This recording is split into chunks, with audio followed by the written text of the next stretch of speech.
What if Issei's fate was changed forever? Raised by Tannen, wielding both heavenly dragons, the Dragon Emperor has awakened. Hello everyone, welcome to What If Issei was adopted by Tannen and had both Heavenly Dragons movie. Before we start, please go support Kizuna Drake for writing that awesome fanfic. This is the translated version I made. There will be some mistaken character's gender, but of course Issei is a male. Issei, a boy who was left by his parents at a very young age in the underworld, upon learning what it contained and that could put everyone's lives at risk, by chance of fate, ends up being adopted by the ex-Dragon King Tannen, who raises and trains him, and with that he discovers the power he carries within him, being that he was the bearer of the two celestial dragons. The beginning of the celestial dragon. Somewhere in the underworld, a pair of brown-haired adults could be seen walking around, the woman carrying what appeared to be a bundle in her arms. They were both nervous, and the rush was immediate with the speed at which they were running. "This is the best place," said one of the chestnut man, more specifically this is the territory of the ex-Dragon King Tannen, "he will take care of us, of that I am sure." "I still can't believe he has that," said the woman shedding tears, "but it's the best for him, with us he would only suffer, and they would kill him for what he is. I know it perfectly, and if it weren't for that we could take care of him and watch him grow, but it's impossible. Two humans with basic knowledge of the real world aren't strong enough to protect him," said the brown-haired man with self-hatred. "You know what to do." "Yeah," said the brunette, sadly leaving him the bundle showing to be a small chestnut of a few months old. "I'm sorry Issei, but it's for your own good." Saying that, they both leave the little boy there and run away. After a few minutes, a large purple dragon about 20 meters long and with a certain humanoid appearance appears near the little boy, looking at him. What's that?" said the purple dragon, looking at the baby in confusion. "Is this a joke?" But that said, he took the baby in one of his hands, looking at him seriously, noticing the aura he emitted.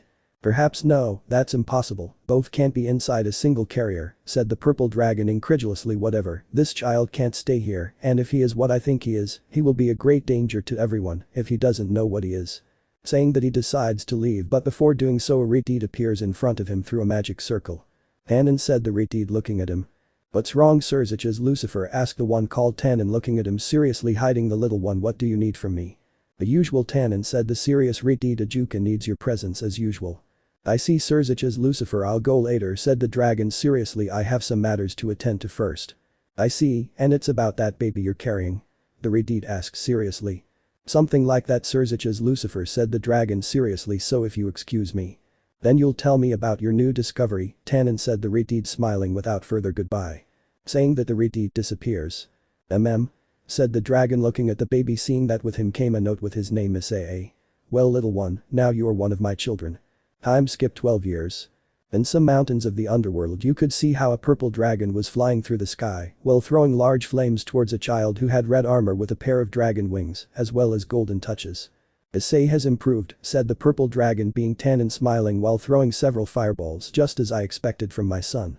I have only achieved this thanks to you, Otu-san," said the 12-year-old boy with brown hair and brown eyes, smiling while dodging all the fireballs. "Everything I have achieved is thanks to you."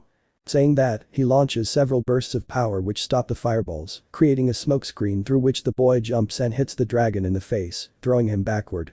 He said the brown-haired boy, smiling, "I managed to hit you this time." "You've really improved a lot," said Tannen smiling. "I still remember when you started training, you always lost after a few seconds of starting. But thanks to you I improved a lot," said the brown-haired boy smiling, "and all because you motivated me, Otu-san. You've made me proud," but said Tannen, hitting him quickly with her tail, throwing him far away. "Never get distracted without being able to see Issei turning blue." "Should I exaggerated? My wife will kill me." Issei. A few kilometers away from the place Issei was among the trees, stunned. Otu-san exaggerated this time," said the chestnut-haired boy in pain, getting down from the tree, seeing in the distance how some demons were chasing a girl almost his age who was carrying a smaller one. "I don't like this at all, but I can't let them know that the Sekiryuite son of Tannen was, I'll have to use the other one." Saying this, he makes his red armor disappear into thousands of particles, thus making a pair of blue wings with white parts appear. "Balance breaker," said the serious brown-haired boy. "Balance breaker, divine dividing scale." Male, a dragon roared inside it, making a white armor with blue and golden touches on the shoulders appear, with which it launched itself towards the place where everyone was. At a distance of 1 kilometer from where Issei was, it could be seen in detail that the girl, who was between 14 and 15 years old with a fairly developed body for her age, who was escaping, was a black-haired girl with a pair of ears as well as cattails, while carrying a white-haired girl of about 10 years old who also had a pair of ears and a white cattail, being that she stopped when she saw that they were in front of a large cliff being surrounded by the 17 demons. It's time for you to pay for what you've done, Kat said one of the demons seriously. You will pay for killing your master. Reincarnated demon Kuroka, for having killed your master your sentence will be death along with your sister, Shirin said the other demon, so die in the name of our mass. Before any of them could see what was behind the two girls, they froze. Then no see it can't be, said one of the demons sweating with fear. What is Th doing here? Huh? Said the black-haired girl confused, looking back, completely surprised because she never expected to find what she had seen. White dragon armor, the hacker Yuku. What is that monster doing here? Said another of the demons, scared. What do you think you're doing with garbage, said Issei wearing the white armor. Why you have nothing toc ha hacker Yuku, said another of the demons with fear. It's my problem if you mess with a couple of defenseless women, said the brunette seriously, so you better get out of here before I change my mind and kill you. We outnumber you, and even if you are the legendary hacker Yuku, you won't be able to defeat us, said the leader demon, so we will have to kill you if you intervene.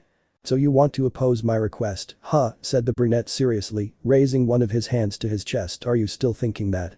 Attack. Said the leader, creating magic circles which launched several attacks along with the others. Garbage, said the serious brown-haired man. A voice resonated, creating a wave making the attack slowly disappear to be smaller than a firefly. Were they saying something rubbish, said the brown-haired man seriously. Then it's my turn. Saying that, he launches several bursts of power which hit them, killing everyone except the leader, who looked at him with fear and dread. Get out of here and tell your master not to look for those two girls again, said the brunette seriously, so go now and I'll change my mind. But that the demon runs away scared, and with that Issei goes down and stands in front of both girls. Do you want to kill us too? Said the black-haired girl walking backwards, staying on the edge, scared. You're wrong, I won't do it, said Issei, his helmet disappearing, looking at her. I want to know why they were escaping and their names. My name is Kuroka and this is my younger sister Shirin, said the black-haired girl looking at the little white-haired girl who looked nervously at the brown-haired girl, and they were chasing us for killing a high-class demon. I see, and what did he do to make you kill him? Asked the brunette seriously, if I may know. He wanted to use Shirin for his own benefit and I didn't want that, said the black-haired Kuroka seriously, and as his older sister I wouldn't allow that. I see you are an older sister who can be respected, said the brunette approaching slowly. And what are you going to do with us now? Said the black-haired Kuroka, scared. Nothing, said the brown-haired man. I won't ask you anything, just one question. And that serious? Asked the nervous brunette. It's simple, do you want to come with me? Asked the brown-haired man. What are you talking about? Said the black-haired Kuroka confused. That's simple, I want to protect them and prevent them from ever getting hurt, said the brunette seriously. Otu-san told me that a woman must be defended from any man who wants to hurt her. And I see, and who is your father? Asked the curious brunette. The former dragon King Tannen, the Blaze Meteor Dragon, said the brown-haired boy smiling. Why is he your father? Said the black-haired girl surprised. I can't be, and if so why are you the hacker Yuku? If only humans can have a sacred Gira, so how? Well, that's because I'm his adopted son, said the brunette smiling, and he raised me since I was a baby, so for me he's my real father. And I see, said the black-haired woman, so you think you'll want us to be with you, even though I'm a murderer? You'll have to accept it, besides, no one will know that you are with your son, said the brown-haired boy smiling, since no one knows where the hacker Yuku is yet, and they'll think that I'm miles away with you, so you'll be safe. And I see, thanks then, said the black-haired girl smiling. That's right, said the brunette smiling, looking at the white-haired girl. You're Shirin, aren't you? It's a pleasure. Mine, said the white-haired girl, hiding her face between her sister's breasts. You're sweet, said the brown-haired boy, stroking her hair, making her blush. Thank you, said the white-haired girl, blushing.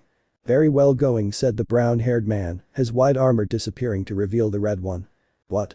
Said the black-haired girl, confused and surprised. We'll leave that for later, said the brunette smiling, carrying the black-haired girl to leave the place without being detected. Time skip 5 years. 5 years had passed since that incident happened, and Issei had already formed a loving relationship with the Nekomata sisters, since they both felt the same way about the boy who saved and protected them for those 5 years. Right now Issei was in front of the former dragon King Tannen, his adoptive father. Otu-san, I'm almost of age, so it's time for me to go and start my own family, said the brunette seriously. I knew this would happen sometime since I met you, and time passed faster than I thought since look if you even have 2 women who love you, said Tannen smiling proudly, and I hope and wish that you protect them with your life. Issei, no, son. That's right, Otu-san, said the brown-haired boy smiling. Kuroka, please send us to the human world. The place I would recommend would be Kuo, since I bought something for you there, and also some touches from your mother, you know how she is, Tannen said, laughing nervously. I know Oka-sen is scary, said the brunette nervously. Well then Kuroka please. Hi honey Naya, said the black-haired Kuroka with a larger body now as well as wearing a revealing kimono, creating a magic circle. Ready Naya? I'm glad, said the brown-haired boy kissing her. Are you ready Kaneko? Hi say Naya, said the white-haired girl now called Kaneko, given by Issei to prevent her from getting into danger, because even though she controls her Nekomata power she is not very strong, now she being 15 years old, did not have a voluptuous body, but her face showed a great future beauty. Very well, see you soon Otu-san, said the brown-haired boy smiling as he said goodbye, disappearing through the magic circle. Starting in a new city. Issei had arrived at the city of Ku, the city where his father Tannen had advised him to stay, deciding to listen to him, but upon arriving he was left with a big surprise. It seems that Oka-sen wants me to live in luxury, said the brown-haired boy laughing nervously. Upon arriving, he could see that in the place where they had appeared there was a 5-story mansion as well as a large garage. Oh, darling, your mother exaggerated a little, said the black-haired Kuroka, laughing nervously. Why yes, but what can I do? She's my Oka-san and sometimes she wants me to have everything, the brunette said with a nervous smile, even though I'm not used to luxuries and I doubt I am. Well then, shall we go in? Asked the black-haired woman. If it's for the best, said the brunette opening the door with the keys that Tannen gave him to see the interior, even though just by seeing that part he knew that the mansion they gave him was exaggeratedly large. Oka-san, seriously I won't tell you that I'm going to move again, sighs. You know that if you don't do it he'll hit you Naya, said the nervous brunette. Good point, said the blue chestnut. Let's go to the kitchen. Saying that, they go to the dining room and living room where they can see that it is quite spacious and could fit several people. Well, seeing this I can't imagine the rooms, said the brown-haired man laughing nervously as he sat down on the armchair sighing. It's big, said the white-haired Kaneko, going to the refrigerator to get some ice cream and sit on the brunette's lap, but comfortable since you'll have more girls, right? Well, that's very possible, said the brown-haired man sighing. Being what I am, I have no doubt that there is more than one woman who ends up falling in love with me, and it's difficult to change that. Well, that doesn't matter as long as one-chan and I are the first, said the white-haired girl while eating. Of course Kaneko-chan, you and Kuroka will always be the first, said the brown-haired boy smiling, caressing the loli's hair, who smiles. And by the way, honey, how many rooms do you think there are? Asked the brunette, sitting next to her, eating some chips. I really don't know, and seeing how spacious this place is, I can't even imagine how many there are, said the brown-haired man, thinking more than 30 maybe. There are quite a few, your mother, I'm exaggerating, said the black-haired girl laughing nervously. Yes, I know, said the brown-haired boy, sighing as he saw a magic circle appear in the middle of the room, showing a hologram of Issei's adoptive father, Tannen. Hey, is something wrong, Otu-san? You see Issei, your mother wants to talk to you and know what you think of your new house, said the purple dragon. You said it was just a few touches, but not that it was a 5-story mansion, said the brunette with a drop of sweat on the back of his neck. Oka-san exaggerated too much. Why yes, I support you there a lot, said Tannen nervously. But well, it's a gift from Oka-san for leaving the home where I was raised, and although I'm not comfortable yet, I probably will be in a few days, said the brown-haired boy, smiling, so it's a thank you for the house. She always spoiled you after the beating she gave me when she thought I cheated on her with a human, said Blue Tannen. If you already told me, never fool a dragon if you want to get out alive, said the scared brown-haired boy. Well, leaving that aside, your mother wants to see, said Tannen to disappear, and instead of him a light blue dragon appeared. Little Issei, are you okay, said the dragon smiling. Why yes Oka-san, I'm fine, said the brown-haired boy smiling forcibly. Otu-san is unconscious, right? Yes, it will be like that for about 7 hours, said the dragon smiling, but that doesn't matter. What did you think of your new home? Edo Oka-san, why did you have to exaggerate? Asked the brunette smiling nervously. Don't exaggerate at all, baby, said the dragon laughing. You didn't exaggerate, said the brown-haired boy, surprised, as well as the two Nekomata. That's right, don't exaggerate at all, baby. I thought of a mansion that took up 4 blocks and was 10 stories high, said the dragon smiling, leaving Issei and the sisters with their mouths open, but your father didn't want to and said it was too much for you when nothing is enough for my little one. Oh Oka-san, the brunette said nervously, do you have any other surprises? Yes, of course, starting tomorrow you will go to school with your girls, said the dragon smiling. Wait, what? Why? The brunette said, surprised. But why? I want you to finish your education, and I know you'll say that your father and I educated you since you had reason, but I still want you to go to Ku Academy, said the dragon smiling, and not a single, but you'll go, and that is it. Why do I have to go? School is boring, and I learn thousands of things that not even average or advanced humans and without magic know about human culture, their history and everything, besides the underworld, I technically know everything I should know. I lost almost 10 years of training because of that, said the brown-haired boy, annoyed. Why do I have to go to a regular school? Because I said so, said the dragon seriously and with a smile, and because you girls have N''T gone and should learn about the human world. Oh okay, said the brown-haired boy, trembling with fear while the sisters hugged him, scared. We'll go, right, girls? Why yes I say we will go, said both Nekomata scared. I'm glad baby, see you later and I hope you also look at the other gifts that are in the garage, said the dragon smiling, so that the hologram would disappear. Although Oka-san is considered one of the most beautiful dragons, she's scary, said the brown-haired boy trembling with fear but F for now, and I want to see her at least. Why yes, said the black-haired girl smiling nervously, so we will have to go to the Kue Academy.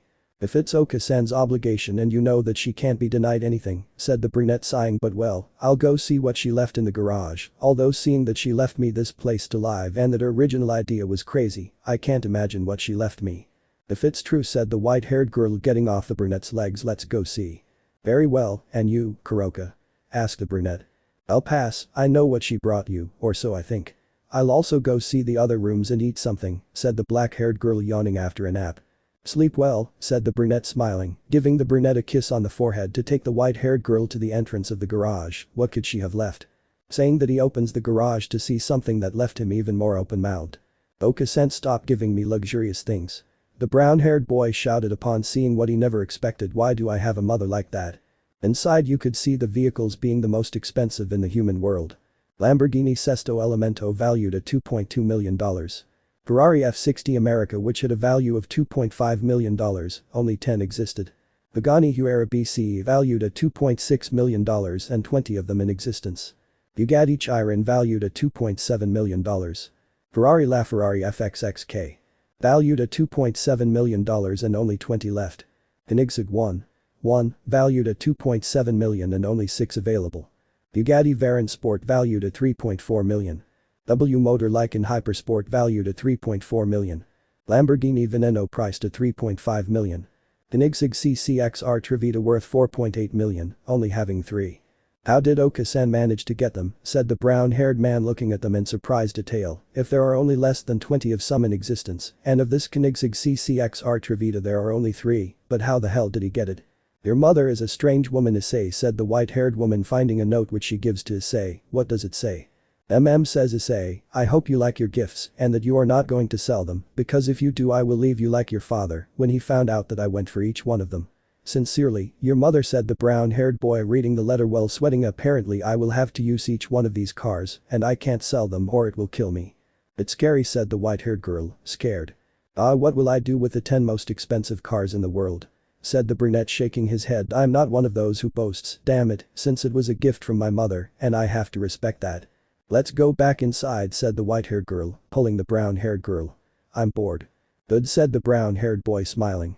Back in the room, Issei heads towards one of the rooms, entering the one that said his name, finding one that spanned almost half the room, a high-definition screen and several latest generation consoles with the best games. This is from Otu-san, said the brown-haired boy looking at the console, smiling. He has a certain hidden interest, but the rest is from Oka-san. Well, this would have been enough, but I won't complain, sighing. These are the uniforms, said Kaneko, finding among the drawers several uniforms for men and women, of the sizes of Issei for men and Kaneko, as well as Kuroka for women. Millimeters, yes, I like them. Well, this is what we will use and I can't complain, they are not bad at all, said the brown-haired boy smiling, looking at the time being already 11:35 p.m. It is better to go to Kuroka and go to sleep, walking Kaneko. Saying that, Issei goes for Kuroka to return to the room and for the 3 of them to sleep together. The next morning, Issei wakes up with the Nekomata to dress in the academy uniform and make breakfast, and after finishing that he decides to go to the garage. Wait, I don't have a license, said the brown-haired man, remembering that he didn't know how to drive. When he said that, a pair of blue and white wings appeared. Remember, you are a dragon, those things only apply to humans, said a voice coming from the wings. Thus followed a red gauntlet with a green gem and golden spikes. That's how Issei drives, said another voice, but this one came from the gauntlet. Very well, I will do that, Albion and Drag, said the brown-haired boy smiling while speaking to the Vanishing Dragon Albion, who was doing the Hacker Yuku, and the Welsh Dragon Drag, who was doing the Seker Yuite, and you also know that I am one of those who adapt to everything quickly, so I don't see the problem. Saying that, Issei gets into the Lamborghini Sesto Elemento and starts it to take it out of the garage and wait for Kuroka and Kaneko to get in, with Kaneko sitting on the brunette's legs. We'll attract a lot of attention, but it's the least expensive of all, said the brown-haired man, smiling, so, well, I hope they don't come and bother us later. How much is the cheapest one your mother gave you? The brunette asked, looking around the interior of the vehicle. At $2.2 million, said the brown-haired man, smiling nervously. Why your mother and doesn't limit herself when it comes to you, darling, said the nervous brunette. If Issei's mother is very conscious of him, said the white-haired Kaneko smiling while eating a popsicle. That's right, Oka-san, and at least I didn't turn out to be capricious, said the brown-haired boy, smiling nervously as he drove towards Ku Academy. If I were like that, I would feel like a complete idiot. And you would be, Kaneko said smiling, but you still are, but you are the one we want. Thank you, Kaneko-chan, said the brown-haired boy smiling, stroking her hair. But that, after a few minutes, 5 to be exact, he arrived at the entrance of the academy, where he surprised all the students by seeing Issei in the Lamborghini, as well as several women who fell in love with the brown-haired man, while the men fell in love with Kuroka, as well as several who were enchanted by Kaneko's tenderness. This is going to be a very hectic day, said the brown-haired boy, sighing, but what does it matter, it's the first day. Saying that, Issei and his sisters entered the academy without knowing what awaited them in the future. The demon heiresses.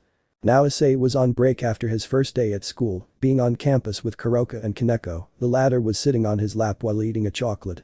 This is exhausting, the brown-haired boy said, sighing. Being taught what you already know is boring, and it completely draws everyone's attention.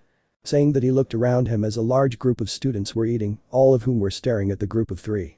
I know, darling, said the brunette, sighing, in just a few hours we've been here, I've received 17 invitations and 13 declarations. I heard that Ni-chan sent them all flying, said Kaneko, eating. Ni-chan knows that only Issei is the one we love. If that's the case, no one else interests me except you, darling, Kuroka said smiling, and I hope they stop bothering me, that they're just idiots who are interested in Hex. Come on, forget about them. They might stop bothering you in a couple of days, said the brown-haired man, sighing. One-chan knows it and knows that she can't hit anyone too hard or she'll kill them, said Kaneko, eating. That's right, I want to vent my anger on all those troubles, but I can't because otherwise I'll kill them, said Kuroka angrily. Don't worry, Kuroka, you'll be able to download all of that soon, said the brown-haired boy seriously, looking at a building. Do you see that building? Yes, why? Asked the black-haired girl. There are demons there and there too, said the brown-haired man, looking somewhere else. It seems that they control the place. So why did your mother send us to this city if it was being controlled by demons? Kuroka asked seriously. No, Oka-san is a woman with many secrets, and Otu-san's is possibly due to her relationships with demons, said the brunette seriously. Even so, they don't matter for now. Yes, as long as they don't bother us there's no problem, said the white-haired girl seriously, looking closely at one of the windows of the old building, seeing Ariti, their crimson hair. Crimson? If I remember correctly those with that hair are mostly Gremory, and if so then she is Ria's Gremory, heir to the Gremory clan, and younger sister of the Mau Surzich's Lucifer, said the brunette seriously. If so, then the other is Sona Citri. How do you know that? The brunette asked, looking at him. I heard from Otu-san that Ria's Gremory shared the territory with Sona Citri, younger sister of the Mau Serafo Leviathan, as well as heir to the Citri clan, said the serious brown-haired man. Do you think they still want to catch me? The brunette said, biting her lower lip. I still doubt it, Kuroka, for them you are too far away, but if so, I will protect you, said the brown-haired man, hugging her. I will not let anyone lay a finger on you. Thank you, darling Naya, the black-haired girl whispered with a smile. I will always love you. And I love you, my beautiful Nico, said the brown-haired man, kissing her passionately, leaving everyone around with their mouths open. One-chan gets all the love, said the white-haired girl, pouting. I want it too. If my cute little Kaneko wants affection, I will give it to her, said the brown-haired boy, smiling as he took her by the shoulders and kissed her with love, making her hug his neck better. Yes, Issei, said the white-haired girl, smiling, blushing. I like your love and affection. And I will continue giving it to you as much as necessary, said the brown-haired boy, smiling, caressing Kaneko's hair, who smiled even more. After a few hours the class time had ended and Issei was about to leave, but… Issei-kun no? Asked a woman with black hair tied in a ponytail and a great body. That's right, and you're the one? Asked the brunette, looking at the brunette seriously. Imajima Keno, said the black-haired girl, smiling, and Butcho is waiting for you. Butcho? Aria's Gremory, said the brunette, and she nodded. I just have to go for the ones who accompany me. They have already been gathered and are waiting for you too, said the black-haired woman with a smile. Very well, said the brunette, standing up to follow the black-haired girl, thinking, what does the Gremory want?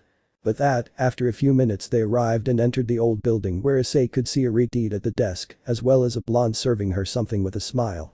What do you want, Ria's Gremory? The brunette asked seriously. why did you make me call?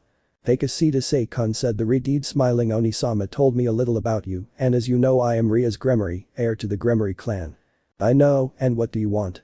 The brunette asked seriously, sitting on the couch so Kaneko could sit on his lap and Issei could give her a donut. I know you're going to stay here for a long time, maybe forever, and I see that you don't know how to be discreet, said the Redeed, smiling. That's not my fault said the brunette, looking away. Someone forced me to keep what I have and didn't want it to be discreet, apparently. Well, that doesn't matter now said the Redeed seriously, but I want to ask you a few things. Like which ones? Asked the brown-haired man. What are you planning to do here? The Redeed asked seriously. Why did you decide to come to the city? The first thing is just to form my own family with my 2 girls and maybe in the future have a harem, but for me it is still a bit far away, said the brunette seriously. Why? Asked Redeed. The 2 of you see are very possessive and before any of them were to become part of my harem, she would be beaten by both of them, said the brunette smiling and for the second, it was my parents who chose this city, not me, and the reason why I still don't know it. I see said the Redeed sighing, by the way, what are you planning to do from now on? Just rest and live with my girls as well as be with my girls, hoping that no discomfort comes, said the brown-haired man seriously. I see, by the way Onisama told me that you were a very peculiar and unique boy, said the Redeed smiling looking at him to close her eyes. You can go, I won't do anything against you or your 2 women. I see a wise decision said the brunette standing up to look at her by the way, so as not to complain about me staying here, I will help you with just one thing, so think carefully about what you need. Huh? The Redeed said, surprised. Why? I know you recognize Kuroka, and you haven't said anything about it, so I thank you for that. I will only owe you one favor, said the brunette seriously, so think about it carefully. Ria's Gremory. Okay said the Redeed nodding, I understand until then. But that Issei and the 2 girls left the academy while still being observed by the Gremory heiress. That Issei boy has something interesting said the Redeed smiling. So Butcho is interested in that boy Issei? The black-haired girl asked, smiling. That's right, Akeno, that boy has me interested, but if I try to get close to him, those 2 women of his might attack me, and I don't want to fight, said the Redeed, sighing. And that goes for you too, Akeno. I know you're interested in him too. That's right, but I'll also follow your advice. I could see that those 2 Nekomatas were strong and we could be defeated by them, the black-haired girl said seriously, and I don't want to die trying to touch him. If they are dangerous said the Redeed with a nervous smile. But the door to the room will open to allow 2 brunettes with glasses to enter, one taller than the other and also with a larger body. What's wrong, Sona? The Redeed asked, looking at the short-haired brunette. I heard about the new students and from all the commotion as well as what I could see of him, I knew he wasn't a human, said the black-haired girl seriously. Just as you think Sona, he is not a human and I still don't know what he is, I only know that he is the son of the ex-Dragon King Tannen, but he did not emit an aura similar to his, but he has great power inside him, said the Redeed smiling and I am interested. I see, said the black-haired Sona smiling. Tsubaki is investigating the boy Issei. I want to know everything possible about him. As Kaicho says, said the black-haired Tsubaki seriously. Okay, I'm off, said the black-haired Citri smiling as she left the room with her partner. We have rivals, Akeno said the Redeed smiling, we will have to do everything to make him be on our side and maybe he will join my entourage. That's right, Rias, that boy has a great hidden power that must come to light, said the black-haired girl smiling. Back with Issei who was already at home resting on the couch. Why are you going to fulfill one of his whims, darling Naya? The brunette asked, annoyed. I already told you she won't reveal anything about you and Kaneko if I give her something in return, said the brunette seriously, that's how demons are, if you want something give something with greater value, and if I can keep you 2 safe from the demons, so much the better. Now I feel like we're a nuisance, darling Naya said the sad brunette.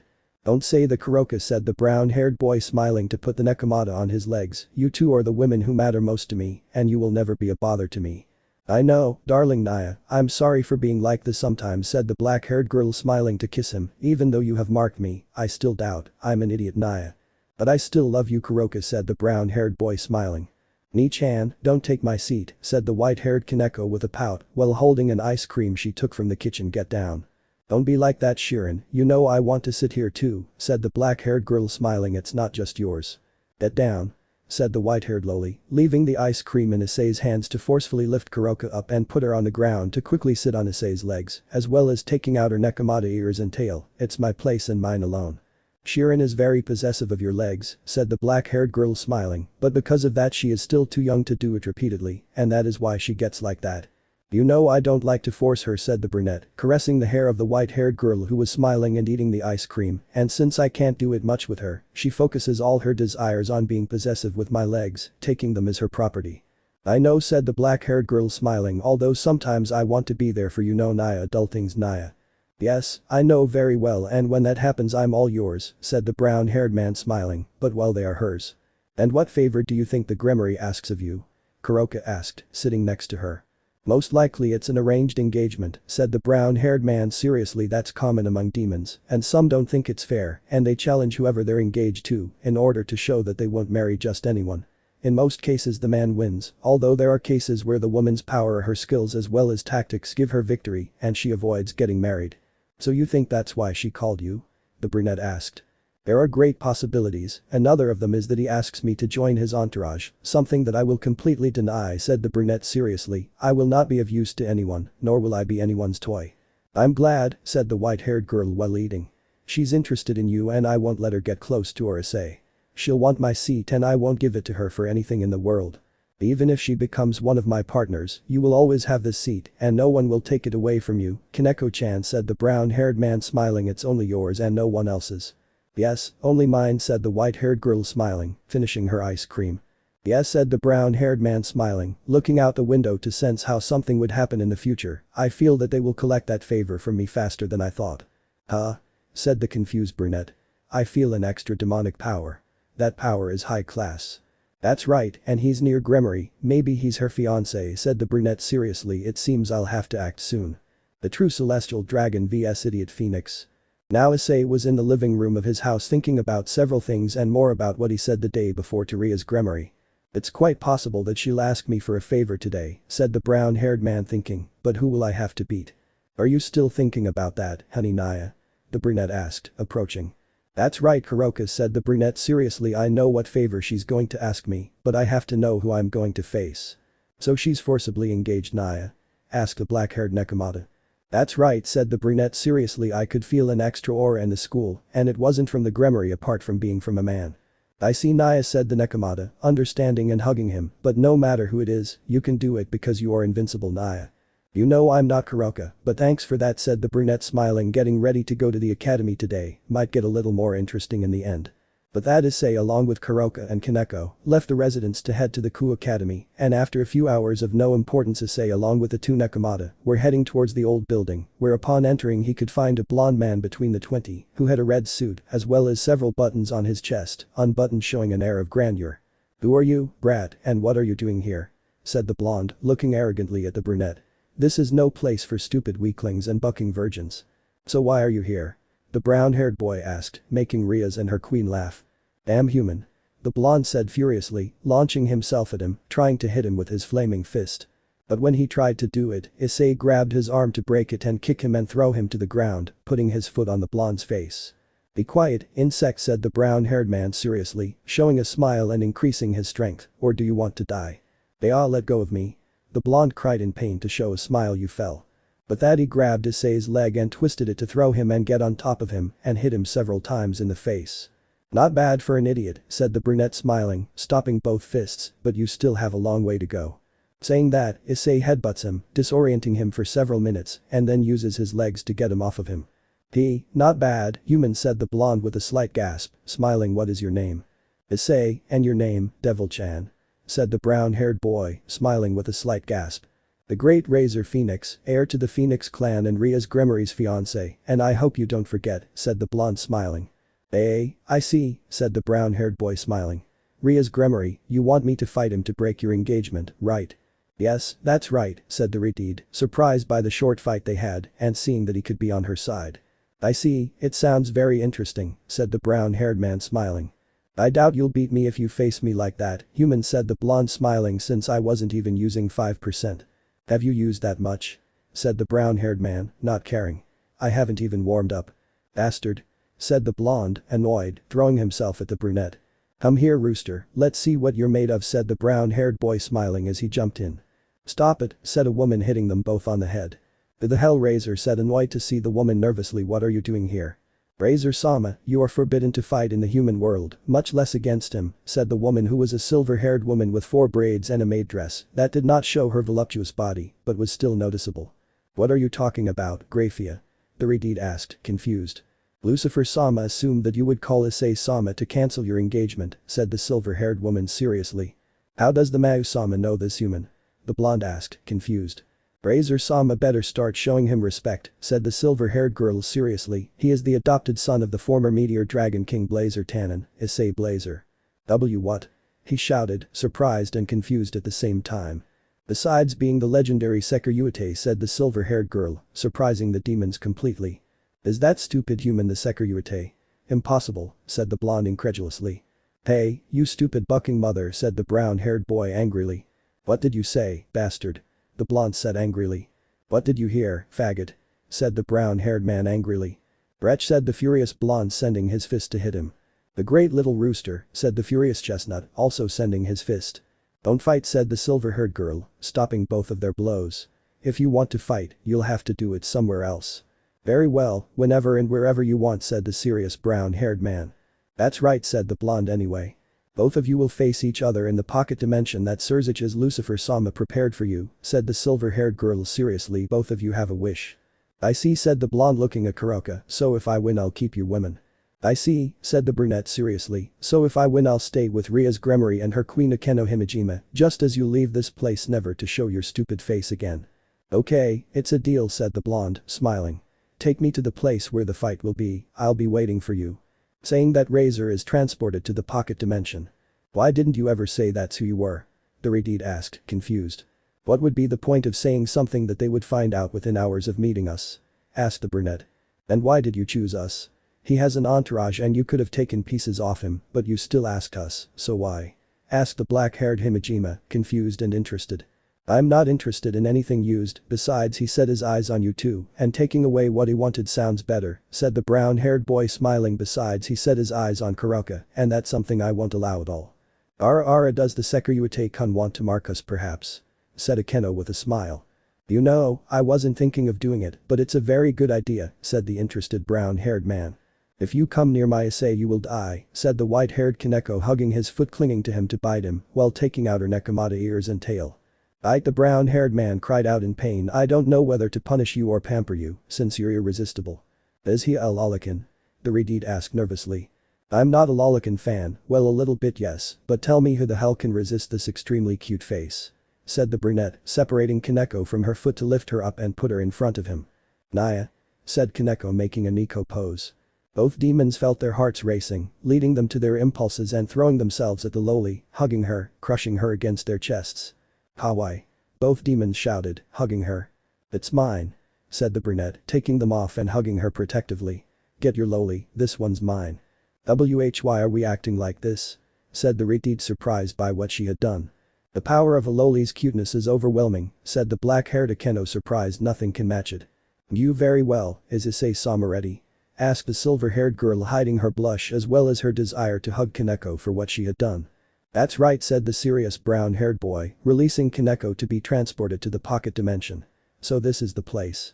So you came, said the blonde, smiling. I thought you were going to regret it. Not at all, Rooster, said the brown-haired man, making his gauntlet appear. First of all, I will prove how worthy you are of seeing my maximum power. Yeah, now you're getting cocky. All right, let's get started, Razor said with a smile. Very well, said the brown-haired boy, appearing in front of him to hit him in the face, sending him against the edge of the dimension. Show more toughness, little bird. Damn brat. The blonde shouted furiously, launching himself at the brunette to hit him in the face and receive a blow to the stomach, which knocked the wind out of him. Damn. You're lacking physical training, Razor. Said the brunette, hitting the face hard to grab it with his open hand and slam it against the ground to jump and charge power in his left fist. Bear this, Razor. But that Issei hits Razor in the stomach, which makes him spit blood, and quickly kicks him in the chest, which moves him away a little. Not bad, brat, said the blonde, wiping the blood, healing everything, but you still have a long way to go to surpass me. You're wrong, I've already surpassed you, said the brown-haired boy, smiling while 5 boost and 1 explosion sounded, and I'll prove it to you. Saying that Issei disappears and appears behind him to kick Razor in the neck, which knocks him to the ground, but before he could fall, he knees him in the face, as well as throws him towards the edge, to appear behind him again, and kick him, sending him against the other end, waiting in front of him, and kick him in the chin, throwing him up again, and to finish, he hits him with both fists, throwing him to the ground. Damn, said the blonde, getting up, panting and trembling. How are you so fast and strong? That's simple, I'm 5 times faster than you now, said the serious brunette in front of him, so you have no chance of beating me. Not yet. Shouted the blonde, charging his fist with flames to hit the brunette in the face. Haha. This is nothing, insect, said the brown-haired man without flinching, and grabbed Razor by the head to knee him in the face, breaking his teeth as well as his nose, and making them bleed a lot. Garbage. Saying that Issei kicks him, sending him back against the boundary, causing him to crash into it. Haha, the blonde laughed lightly as he stood up. Has your head already hurt from so much hitting, or are you a masochist? Said the serious brunette approaching. Ahahaha, I haven't felt this in a long time. The blonde shouted with laughter. Is this what they call pain? Hahaha, it feels incredible. Hahaha. You disgust me, said the serious brown-haired man. Let's start over, brat. Said the blonde, covering himself in flames to launch himself at Issei and punch him in the stomach. Hahaha, suffer. Not bad, said the brown-haired man, hitting him in the face, but you need more to hurt me, faggot. Die. The blonde shouted, throwing a huge flame towards the brown-haired man, who covered himself with his arms, enduring the attack. Damn it. It hurt a little, said the brunette, looking at the slight burns on his arms. Let's continue, Razor. Die. The blonde shouted, launching himself at Issei to try to hit him repeatedly, although he dodged them all. Damn you. You've bored me a lot, Razor, said the brown-haired man, seriously, dodging everything. I thought I could distract myself for a while with you, but apparently not anymore. Balance breaker. When he said that, a crimson armor covered him completely, making the blonde a little nervous. Now go buck yourself, Razor. Said the brunette, hitting him in the face, breaking his neck and throwing him against a boundary, passing through it. Garbage. With this they take Issei out of the pocket dimension and go after Razor to take him to have his wounds healed if he was still alive. After that, Issei was returned to the human world, as well as his 2 Nekomata, as well as Rias and Akeno, who were still somewhat surprised by the battle that this being had, and they did not know what to say now. Well then, that's all for now, said the brown-haired boy, leaving with the 2 Nekomata. It's true, Rias and Akeno, don't eat too hard on your fiancé. Huh? They said, surprised. Haha, just kidding, I won't force you to do anything, but if you both want, you can stop being little girls and become grown women, said the brunette with a slight lascivious smile, but that depends on you too. The Sekiryuta-kun is a rather perverted boy, said Akeno, smiling. Yeah, why would I deny it anyway, said the brown-haired boy, appearing behind Akeno to grab the girl's large breasts from behind, who moans as she feels them, grabbing her breasts millimeters big and soft. They are even bigger than Kuroka's. Impossible. Said Kuroka, surprised she can't have them any bigger. Just because they're big doesn't mean I love them, said the brunette, smiling. Yours are perfect, Kuroka, hers are fine, and I can do many things with these. Issei is perverted, said Kaneko angrily. You already know I am, but he said, appearing behind Kaneko to hug her. No one can match my loli, you're perfect like that. I hope so, said Kaneko, pouting. But well, Akeno and Rias were a pleasure, so we will follow the next one, said the brown-haired boy, smiling to leave with the Nico sisters. The Akeno said, holding her chest, is the first person to touch me there, but it felt so good. So he's the one, Rias said, smiling. We'll do our best to have him with us too, Akeno. Hi, Rias, said Akeno, smiling with a blush. The student council president. Issei was currently at his residence resting after his little fight against Razor Phoenix, as well as holding little Nekomata Kaneko on his lap while she played the classic Metal Slug with her sister Kuroka, both of whom were completely focused.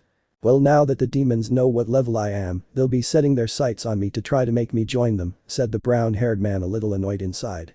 They wish the great Sekiryuta was with them, ha, said the celestial dragon inside the Welsh dragon Drake. Those idiots are very dreamy if they think that you will be allied with them. Sekiryuta, he is the red hacker Yuiku, said another voice inside him that was none other than the vanishing dragon Albion. What do you mean, hacker Yuiku? Everyone knows that Issei is the Sekiryuta, and you are now the second best. That no one knows who carries it because you are a filler, said Drake with a mocking tone. I'll fill your bucking problems, you damn ladybug who is afraid of a female, Albion shouted furiously. Keep silence, damn virgin, you don't know what a woman can do when she's angry, or do you forget what Haidu's mother is like when she's angry? You always shit yourself, Drake shouted furiously. Shut up, you're shitting yourself too, you damn gay, Albion shouted furiously. Now you've pissed me off, you bitch, Drake roared furiously. Come here, bitch, Albion roared furiously. You two keep bucking silence, you damn overdeveloped lizards. The brown-haired man shouted in his mind, furious at the argument. Keep silence, you damn spoiled brat, both dragons shouted angrily. But that Issei took a phone out of his pocket and dialed a number as a magic circle appeared above it. "Yes, Oka-san, yes, those two again," said the brown-haired man speaking through the phone. "Hang up," they both shouted in fear as they began to shake non-stop. "Hang up please, Issei-sama." "Ha, and they call themselves Sekiryuite and Hacker Yuiku," said the brown-haired boy smiling. "Don't worry, Oka-san, it was nothing, yeah bye." "You are a demon," they both said, trembling with fear. "I am the demon that carries two shitty dragons that fight over any stupidity," said the brown-haired man, sighing heavily, both being afraid of two women who never paid attention to them after the stupid things they did, one who became a virgin because of it and the other who left his ex-female with a young one.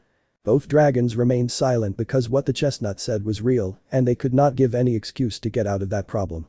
"This pair of idiots," said the brown-haired man, sighing heavily. "Do you want it?" said the little white-haired girl, wanting to give him a chocolate bar. "Thank you, Kaneko-chan," said the brown-haired boy, smiling, eating the chocolate bar and stroking her head, which made the white-haired girl smile. "You always know how to cheer me up a little, my cute little Nico." "I'm glad," said the white-haired girl, smiling as she went back to eating. "And now why did they fight, Naya?" asked the black-haired Nekomata, looking at him out of the corner of her eye while eating chips as she continued playing with her sister. "It's like the 47th fight since we met, Naya." "The same old stupidity," said the brown-haired man, sighing. "That pair of idiots always messing up our breaks with the same thing, Naya," said the black-haired Nekomata, annoyed. "I know, but you already know I am the Sekiryuite and also the Hacker Yuiku and I shouldn't be both, but as you see I am something that has never happened before, which is why both want to be the one they know me for," said the brown-haired boy, a bit annoyed, "and it is not enough for them that the underworld knows that the Sekiryuite is the adopted son of Tannen and the Hacker Yuiku is the one who prevented the capture of the most beautiful Nekomata he. How affectionate Issei, Naya," said the Nekomata, smiling to kiss him passionately. "Nisan, you're losing," said the white-haired Nekomata with a pout. "They knew. Why did you unpause it?" said the older Nekomata, angrily going back to playing. "It's because I love Issei and they'll exclude me," said the white-haired Nico, pouting even more. "Is my little Nico-chan jealous?" the brunette said. "Yes," said the white-haired Nekomata, pausing the game and passionately kissing the brown-haired boy, separating, leaving a thread of saliva which joined their tongues. "You really are a real pervert," said the brunette, caressing the loli's cheek, "but I like you like that." Saying that, Issei kisses the loli again, taking her by the waist, increasing the passion, separating a few minutes later, panting. "Is this enough to satisfy my loli for now?" the brunette asked with a smile. "Why yeah," said the white-haired loli, blushing, sitting back down with a smile and returning to the game. The brown-haired boy laughs lightly, stroking the loli's head. "You've spoiled her quite a bit, don't you think?" asked the black-haired Nekomata, looking at him. "Hey, I can't resist your charms," said the brunette nervously. "Ah, sigh, you're right, not even I can deny some things," said the black-haired Nekomata, without being able to deny anything. "Yes," said the brown-haired boy with a smile. The next day Issei was in the student council room because previously the student council president Sauna Shitori, although Issei already knew that name was false and who it was now in front of him, was a woman with short black hair, moderate body, but which showed a certain beauty. She wore glasses, as well as her eyes were purple. Next to her was a woman with black hair a little taller than the other, as well as longer hair, better body, and also had glasses. "So tell me what Sauna Shitori wants, or should I call Sona Sitri, heir of the Sitri clan and its queen Tsubaki Shinra?" said the brown-haired girl, looking with some seriousness at the black-haired girl who just smiles. "Wow, I would like to know how you managed to know my real name, but coming from the adopted son of the former Dragon King Tannen, as well as the one who defeated Razor Phoenix, it is not something to be surprised about," said the black-haired Sitri with a smile. "But tell me why you called me?" the brunette asked seriously. "Well, it's simple, I want you to join my entourage," said Sitri with a smile. "I refuse," said the serious brown-haired man. "May I know the reason why you are refusing to be part of my entourage?" asked Sitri. "That's simple, I don't want to serve anyone, much less the demons," said the brown-haired man seriously, "and if I already denied Ria's Gremory's request to be her pawn, I will also deny yours." "Why do you deny being part of my entourage?" asked the brunette Sitri seriously. "It's simple, I'm not going to belong to any demon. Another reason is that I've had serious problems with some demons for some years now," said the brown-haired man seriously. "Apart from that, I hate arrogant people. In my clan no one is used as a slave or mistreated, so I can assure you that you will be respected, and more so for being what you are," said the black-haired woman, smiling. "You still won't be able to convince me, but," said the brunette with a smile, "maybe there is a way." "And that would be the serious form?" the black-haired woman asked, interested. "It's that both belong to me body and soul," said the brown-haired man, smiling, getting up from his seat, approaching both brunettes, caressing the cheek and chin of the two girls, making them blush. "Without knowing why, you know, Ria's Gremory may have a voluptuous body that makes most men fall into temptation, but I have simpler tastes." "That's simple," said the brunette Citri blushing. What? Said the black-haired Tsubaki Shinra, equally blushing. If I don't look for women with big breasts but women with a big heart, those who will never betray me and who I can count on whenever I need them, said the brown-haired man with a smile, lightly touching the lips of both girls with his fingers, causing both to let out a slight moan, quickly separating from both of them. But you know, I'm not going to force you into anything in the least, so if you forget about the entourage and see me as the future person you love. Maybe I'll think about it and support you in everything you tell me. Kawai, as shy as Sona-chan, and Hexy as tender as Tsubaki-san. Both girls fumed at the brown-haired man's words, who only let out a slight laugh. You know something, if you want, forget this, sometimes there are some idiots who have influenced me, and that causes me to not be able to control my hormones and dragon pheromones, said the brown-haired boy smiling, so if you need something other than being your servant, maybe I will come and help you with whatever you ask me, goodbye. Saying that, Issei bows slightly and leaves the room, causing both girls to turn completely red from the words and actions of the young brunette. DSK one of these days I'll go in there and bust those balls of yours that make you men, said the brown-haired man with a vein on his forehead. Ahahaha, don't deny that his reaction was interesting, hahaha, said Drake laughing like crazy. Ahahaha, those women have already fallen before you and your alpha male charms PPUFFF Albion said laughing non-stop. I still don't know how the hell he put up with them, said the brown-haired man sighing annoyed. If you keep going like this, I'll put Oka-sen in there and have him torture you in 1,000 ways that you'll just wish you had shut up, you damn lizards. Well, leaving our stupidities behind, what are you going to do, asked Drake seriously. What the hell are you referring to? What you guys did to me, or what happened to the two holy women outside? The brunette asked, looking at two people covered in white trench coats. First to what we caused for you to have a harem, said Drake. See what happens, and if they turn out to be completely in love with me after what they caused, then make them my women, said the brown-haired man sighing. The same goes for the Gremory TSK. I haven't even been here a month, and they've already got me into trouble with two heiresses and their queens. But you'll enjoy that when you make them yours and they scream your name asking for more, hahaha, Albion said laughing. Whatever you say, Albion, said the brown-haired man, sighing, and with the two of them, well, we'll see what happens, but if they take control of my body to try to make them fall in love with me, I'll go in and beat them to death, and I don't give a damn if I lose my powers. Both dragons did not respond at all to the answer given by the chestnut. Sigh, you two will only continue to bring me problems, or will you help me avoid more problems? Huh? The brown-haired man asked seriously to both dragons. That with that woman I already had enough problems, and that she almost fought with my mother, to have me is too much, so please both of you stop causing me problems, okay? Very well, Issei, said both dragons sighing. Thank you, said the brunette smiling, then let's see what those two women coming from the church want. The exorcists and a crow. Right now Issei was talking to the exorcists who were in front of the academy, who explained to him a little about what they were doing here, such as the theft of the Excalibur by Cadre Kakabiel, and that they needed permission from the city leader to be able to search for information on the subject. I see and understand, said the brown-haired man seriously, but you know, I don't mean to offend you, but you have no chance of facing a cadre, much less one like Kakabiel, who takes combat very seriously and finishes off his enemies quickly if he has a big advantage against them. Even knowing that, we will face it, said the blue-haired woman with a green streak, even if it costs us our lives, we will recover or destroy the Excalibur. If I remember correctly, you said your name was Zenobia, but she didn't say Irina. I asked, looking at the brunette with two pigtails. Ah, but you didn't tell us your name, said the brunette looking at him. My name is Issei Blazer, said the brown-haired man looking at both of them, but if you want to talk about it with the leaders, I'll take you with them. In exchange for what? The blue-haired girl asked seriously. In exchange for letting me fight, Kakabiel, said the brown-haired boy smiling. Something tells me it will be very interesting to fight him. Are you kidding? Even if you're the Sekiryu, you don't stand a chance against the Kakabiel cadre, the blue-haired girl said seriously. Zenobia, you haven't recognized the Sekiryu's last name, have you? Asked the brunette looking at her. What do you mean? I know his name is Issei Blah. Are you the son of the former Dragon King Tan and Meteor Blazer? The blue-haired girl asked in surprise. Wow, until you realized, said the brown-haired man sighing. He is my adoptive father. I never met my real parents, but that doesn't matter to me, since those who raised me are my parents. I understand, but let's leave the past aside. I have no interest in meeting you, the blue-haired woman said seriously. Take us to the leaders of this territory. As you wish, just wait here, I'll be back in a moment, said the brown-haired man entering the academy again, while showing a smile. So Kakabiel, huh? It seems that the little one is already interested in facing someone at the level of a Kadrasia, said Albion with a smile. I need to vent my frustration after that silly fight against Razor, said the brunette sighing. So an opponent that Otus considers someone to be feared sounds very interesting.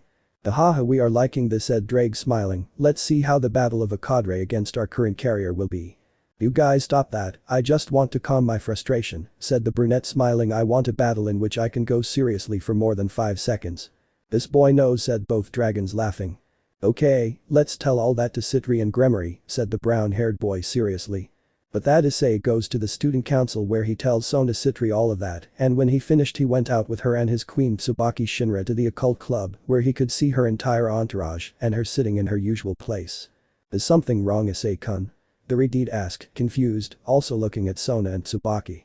Let's say there's someone you need to talk to about something very serious, said the brunette seriously, but I'll bring those who will give you the information you need to know, so wait a moment. Saying that, Issei leaves the place and returns minutes later with the 2 exorcists, being that the only man of the Gremory clan looks seriously and with hatred at the 2 women, something that Issei managed to see. So you're the 2 exorcists who want permission to pass through our territory, right? Sona Citri asked seriously. That's right, the younger sister of the Mauseraphol Leviathan, Sona Citri, said the blue-haired woman seriously. I think the Sekiryuite already told you everything, but it seems that he didn't tell the younger sister of the Mauserziches Lucifer anything. That's right, I'm not informed about anything, said the Redeed seriously. Well, you should know that Cadre Kakabiel stole 4 of the 7 Excaliburs, said the brunette looking at the 2 heiresses. He wants to create a new war against the demons and the angels, or that is what we in the church assume. I understand, and you think he's in our territory, right? Asked the Redeed. We don't believe it, we know that he is in his territory, and there is a lot of data that proves that he is here, said the blue-haired girl seriously. Among them the increase in the number of fallen angels in his territory, as well as the disappearance of many sacred gear carriers. It seems the Kakabiel is plotting something very big, said the black-haired Sona seriously. If he gets the last 3 Excalibur he will be almost unstoppable, much less for the demons, something that will be almost impossible for them to achieve, said the brunette seriously. I understand the situation, and don't you need some help? Since I doubt you 2 can defeat someone of Kakabiel's level and skills, the Redeed said seriously. We don't need help from demons, said the blue-haired girl seriously. But no one mentioned that they couldn't have the help of a dragon, or did they? Said the brown-haired boy smiling at both of them. I can help you, as long as you don't get in my way when I have my fight against Kakabiel. Your father serves one of the mass, said the blue-haired girl seriously. And as you know, I'm adopted and I'm not a demon at all, the brown-haired man said seriously, so I can help them without any problem and without getting the demons into this problem. Zenovia is a good opportunity to have the legendary Sekiryuite on our side, at least as a temporary ally, said the brunette looking at her partner. Very well, said the blue-haired girl seriously, then we leave. When she said that, the blonde of the group stood in front of them. Udo? Said the Redeed annoyed. I'm sorry Butcho, but said the blonde called Kibiudo seriously, taking out his sword, but I have a certain hatred greater than you against sacred swords. I don't care, so no problem, said the brunette hitting the blonde in the face, leaving him unconscious. You 2 go, I'll go get some people who will help us a lot to find Kakabiel. Very well, said the blue-haired girl, leaving the club to also leave the academy with the brunette. Give first aid to your knight before you lose him, said the brown-haired man as he left. What do you think, Riaz? Said the black-haired Sona looking seriously at the Redeed. This is more dangerous than I could have imagined, Sona, the Redeed said seriously, but we can't call my Oni-sama your sister, since nothing has happened, and the council will believe that we are using our brothers for our own benefit because they are the mass. And that would cause us a lot of problems, said the black-haired Sona sighing. I think for now the best we can do is trust Issei and have him defeat Kakabiel. In the worst case scenario, we will call your brother and have him face Kakabiel. And while he arrives, we would have to do everything possible to stop him, said Citri seriously, although that would be almost impossible to do. I know, but it would be the only thing we could do, said the Redeed, and you know it well, Sona. Yes, said the black-haired Citri sighing. But leaving that aside, I have a better chance of being able to bring the Sekiryuite to my side, said the Redeed smiling. I doubt it, Sona said, smiling slightly with a blush. What are you talking about? Riaz asked confused. What Kaicho is referring to is that he seems to have become interested in us, said the black-haired Tsubaki blushing. Are you kidding, right? Akeno asked, confused. Not at all, Akeno said it herself, Sona mentioned blushing. It seems that for the first time you are taking a big advantage of me, Sonaria said frustrated, but why? I don't know, but it feels really good, said Sona smiling, and you don't know how much. Stop bragging, Sona said the Redeed, annoyed.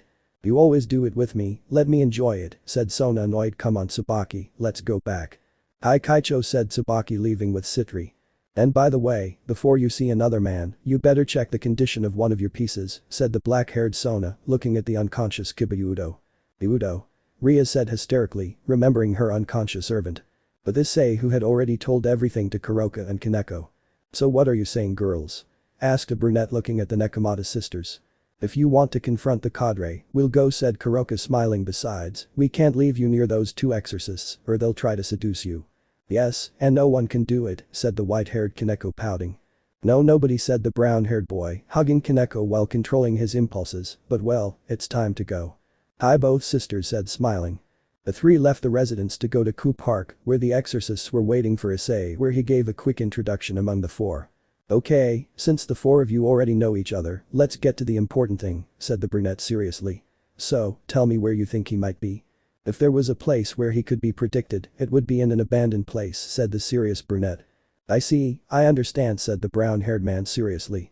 "There is only one place like that in the city big enough for you to be there with your group, and it is a church, the only one in this place." "I see, it makes some sense," said the blue-haired girl seriously.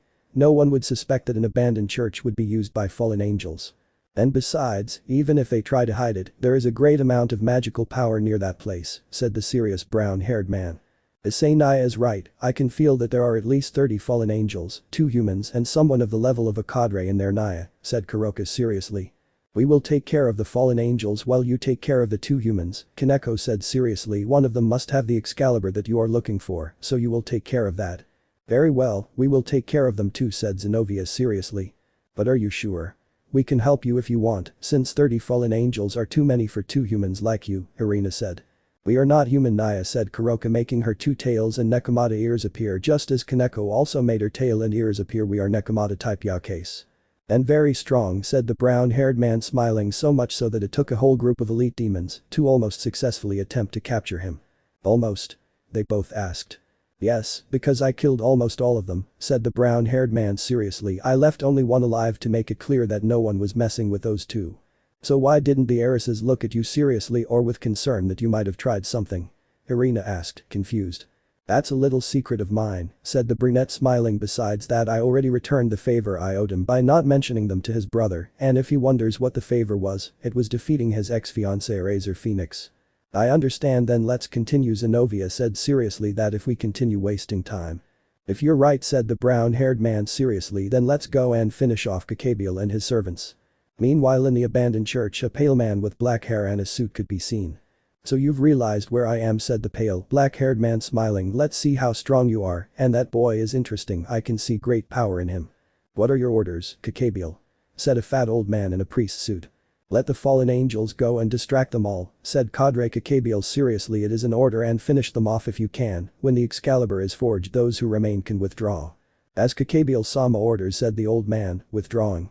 "Let's see how far you can go, kid," the cadre said, interested. "Will you be a good opponent for me to face, or will it be the opposite? Only time will tell." Piped the crow. Issei was now in front of an old man who was Kakabiel's servant. "I don't care who you are, old man, but it would be much better if you went if you want to live," said the brown-haired man seriously. "It seems that the boy who caught Kakabiel-sama's attention is conceited," said the old man smiling. "That will be the cause of your death." Now it turns out that the old man is confident because one of his subjects is hiding, waiting for me to approach to try to stick the Excalibur that they reforged with only 4 of the 7 Excalibur, said the serious brown-haired man. "Kaneko, kill the old man please." "I say," said the white-haired girl making her Nekomata ears and tail appear, launching herself at the old man and jumping to hit him. "Today you will die for underestimating Issei." "Greed," said the old man smiling. "Hi," said a white-haired man jumping with a sword that emitted a golden aura, his target being Kaneko. "Today you will die, shorty." "Not even in your dreams," said the serious brown-haired man raising his hand and whispering half dimension. When he said that, he closes his hand and the white-haired man named Freed becomes slower, confusing him. "What?" said the white-haired man, confused, seeing how Kaneko was in front of him. "You are already dead," said the white-haired Kaneko, charging her left fist with Senjutsu. "Nani?"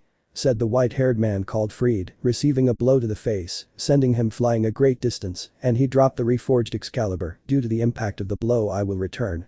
"Nobody calls me dwarf," said Kaneko seriously looking at the old priest. "Do you want to too?" The priest, out of fear, quickly approached the reforged Excalibur and tried unsuccessfully to lift it. "Stand up," shouted the old man, trying his best to raise his sword, but he couldn't achieve anything. "I order you." Goodbye, old man, said Kaneko, kicking him hard in the balls, sending him flying like a rocket. Disgusting. The two exorcists were left with their mouths open at what Kaneko was able to do against Kakabiel's two servants. Nobody calls Kaneko-chan a dwarf, said the brown-haired boy, smiling to caress the white-haired girl's head, who smiles and starts to purr, something that Issei couldn't help but hug her tightly. That's my loli. Kaneko laughed, hugging Issei to look at the two exorcists. It's mine. That little girl is scary, said the brunette Irina nervously. It's the first time I've felt scared, said the blue-haired Zenovia nervously. Shirin, don't take all my attention, darling, said Kuroka, hugging Issei from behind. Don't worry, Kuroka, I have a lot of love for you too, said the brown-haired boy, kissing the black-haired girl for a few seconds to separate from both of them. Well, now for Kakabiel. Saying that, Issei begins to move from the place, but not before quickly seeing the Excalibur. I'll take it, said the brown-haired man, taking the legendary sword with one of his hands without the slightest effort. You managed to lift her like nothing happened. Irina said, surprised. Yes, said the brown-haired man, looking at the Excalibur to make it enter the boosted gear, and that only the wave of the sword came out, which emitted a large amount of sacred aura millimeters. Interesting. Are you going to keep it? Asked Zenovia. That's right, said the brown-haired man, hiding it inside the boosted gear. Just say the Kakabiel destroyed it and it was no longer useful or something like that. Lying is not good, said the brunette Irina nervously. I see, tell me, are you just Excalibur carriers? Asked the brunette seriously. Of course, said the brunette, smiling. Aren't lies any good? The brunette asked seriously. What are you talking about? Asked the brunette nervously. They say they only carry Excalibur when your friend called Zenovia carries another legendary sword even more powerful than Excalibur, said the brunette seriously. Durandal, if I'm not mistaken. How do you know? The blue-haired girl asked seriously. Let's just say someone just told me, said the brown-haired man, smiling. What do you mean? Irina asked, confused. For now I won't say it, since that person, if you can say it, doesn't want me to say anything about his name or what he is, said the brown-haired man, smiling. So let's go because Kakabiel is waiting for us. Saying that, Issei heads towards where the cadre Kakabiel was looking at them from a throne in the sky. Wow, I'm surprised you arrived so quickly, said the black-haired man, smiling. As you say, Kakabiel, said the brunette seriously. Kuroka warned the Grimoire heiresses and Citri of our position in your style, since they are necessary, so that this city is not destroyed in our fight. Okay, honey, Naya, Kuroka said, smiling, creating a large crimson Senjutsu dragon which she sends into the air and makes it explode like fireworks, drawing the heiresses' attention. They'll arrive in a few minutes, Naya. Very good work, Kuroka, said the brown-haired boy, smiling. Kaneko, stay back and fight with whatever Kakabiel sends. Yes, Issei, said the white-haired girl seriously. I don't want any interruptions, so I'll give your companions something so they'll let us fight alone, said Kakabiel, and with a snap of his fingers, he made a fiery crack appear from which 7 giant 3-headed dogs came out, which spewed fire from their jaws. My trained pets will be their opponents. I see, said the brown-haired boy, smiling. Kuroka, Kaneko, let Oka-san's training be shown in her fight against the Cerberus, and you, Zenovia and Irina, don't get in the way. That's what you should tell your girl, said Zenovia, smiling, taking out her sword Excalibur Destruction. Don't get cocky, said the brunette seriously. My girls are going to surprise you more than you think. I hope so, said Zenovia, launching herself against the Cerberus. Girls, take care of that idiot, said the brown-haired boy, smiling. Balance Breaker Red. Welsh Dragon Balance Breaker Boosted Gear Scale Male roared Drag, equipping the red armor of the Red Emperor Dragon, but some of the gems of the armor were blue. So subspecies, huh? Said Kakabiel, smiling. I don't think a subspecies of Balance Breaker would be useful. You already believe the Kakabiel? Said Issei, launching himself at Kakabiel, hitting him in the face and receiving at the same time a blow to the face, making them retreat a few meters. Not bad, cadre. Same here, said Kakabiel, smiling, launching himself at Issei and hitting him in the face. Heh. Not bad, but said Issei, hitting him in the stomach, knocking the wind out of him. You still have a long way to go before it hurts. Saying that, Issei kicks Kakabiel's face, throwing him against the ground, burying him with a kick. A good hit, kid, Kakabiel said, emerging from the hole with a few scratches. But is that all you've got? Not at all, said the brown-haired man, smiling. I'm just getting started.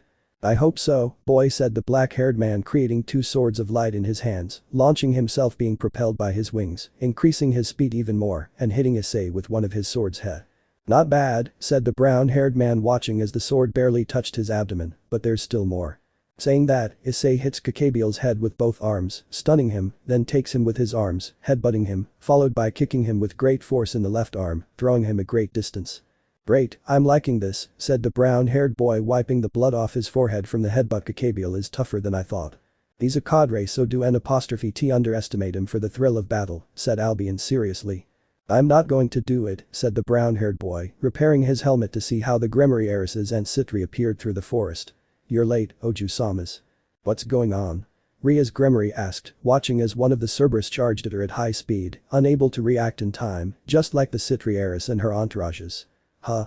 But when they least expected it, the Cerberus was sent a great distance since it had received a blow from Kaneko Taoju, who had red Senjutsu on her left fist and white Senjutsu on her right fist, as well as her pupils were torn.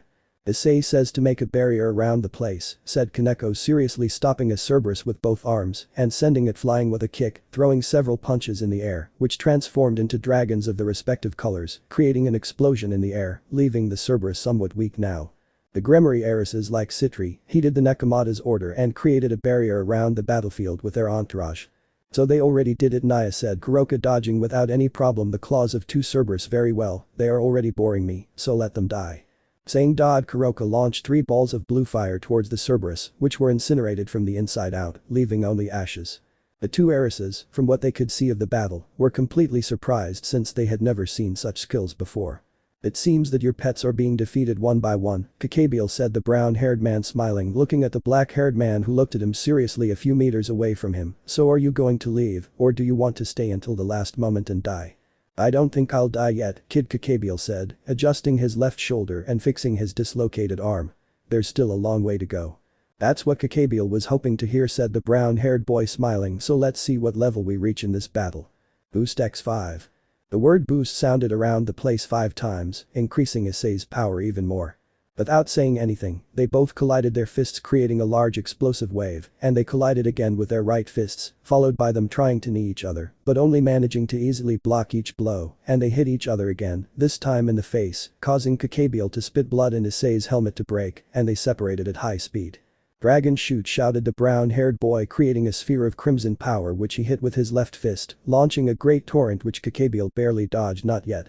Issei said, giving him a high-speed punch to the stomach, causing the cadre to vomit blood, as well as stunning him enough for Issei to kick him in the arm, followed by a left hook, and ending with a blow to the chest which sent him against a barrier, almost breaking it. Wow, Kakabiel sure has very tough skin, said the brown-haired boy, waving his hand in a sign of some pain. Come on Kakabiel, I want to continue with this. This isn't going to end like this, said Kakabiel, furiously launching himself at Issei, hitting him in the face, making him spit blood, followed by giving him a knee in the face, breaking his helmet completely, and to finish he grabs him by the hair to launch himself at great speed towards the ground, whipping him at great speed against it, jumping to get away panting. I hope it served as a lesson to you, boy. Everyone looked at what Kakabiel had done, since the Nekomata sisters were not surprised at all about what happened, but the heiresses were, who wanted to enter and prevent anything bad from happening to Issei. Come on, come out if you're a man, boy, said Kakabiel seriously. Come on, I want to see what level you're at. After a few seconds Issei emerged from the crater with several wounds on his horn, as well as his armor in pieces. So you're still alive. It's interesting to meet the Sekiryuite who reached such a level, Kakabiel said, smiling, but this will be your end. You're wrong, Kakabiel said, the brown-haired man seriously, the one who will have his end will be you. Ah, you're already delirious, said Kakabiel, creating a spear of light which he threw at Issei. Die. Saying that the spear of light which was about to hit Issei was stopped by a pair of blue and white wings. Nani? Said the pale black-haired man, surprised. So you're going to be serious, huh? Kuroka said, smiling, creating black smoke that surrounded the entire dome area, preventing those outside from seeing what was happening inside. No one should know yet. So after so much time we will see that armor again, Ni-chan, said Kaneko, looking at her sister. So Shirin, said Kuroka, smiling, after saving us she hasn't used it again, and it will be great to see it again. Balance breaker white, shouted the brown-haired man, making a white armor with blue gems appear as well as golden parts on the chest and shoulders. Vanish and dragon balance breaker divine dividing scale male, roared Albion, making the white emperor dragon armor appear. Impossible. Kakabiel said, completely surprised, unable to believe what his eyes were seeing. This must be a damn joke. This is not a joke, Kakabiel said, the brown-haired boy seriously. I am the Hakuryuiku as well as the Sekiryuite. I am the true celestial dragon Issei Blazer. Blazer? Are you Meteor Tannen's adopted son? Said the black-haired man incredulously. That's right, Kakabiel, and I'll beat you, said the brown-haired boy seriously. You won't do it even in your dreams. Kakabiel shouted furiously, creating several spears of light which he threw at Issei. Divide, divide, divide. Albion's voice resounded, reducing all the spears of light to nothing. What? Said Kakabiel in shock. You should already know that the Hacker Yuiku's ability is to divide the opponent's power in half every 10 seconds, right? Said the brown-haired boy seriously. Then you shouldn't be so surprised, Kakabiel. I'm just starting, since you'll know what happens if I fuse both.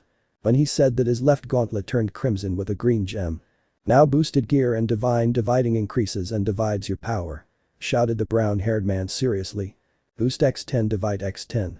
The voices of Albion and Drake resounded, creating a large crimson tornado that stuck to the armor, turning it all white when it hit Kakabiel, causing him to vomit blood when he received the blow, as well as being hit against the ground. Come on, Kakabiel, come out. I know that didn't kill you, said the brown-haired man seriously. Kakabiel managed to get out of the hole with serious injuries. Damn monster, said Kakabiel on his knees, vomiting blood. I'll let you live, Kakabiel, so get out of here, said the brown-haired man seriously. I don't plan on doing anything against you, so leave the city forever. Damn it, said Kakabiel, taking flight and slowly moving away. That damn ex-Dragon King Tannen will one day pay me back for creating a damn beast, and that would be the same with his entire family. As he said that, a single slash sword tore off Kakabiel's right arm, causing him to scream in pain. I won't allow you to threaten my family, Kakabiel, said the brown-haired man with an icy voice, taking the Excalibur, which was the one that cut off his arm. So if you threaten Otu-san, my brothers are much worse. Oka-san again, you'll get worse, you vermin. Without anything else, Kakabiel left, perhaps never to return.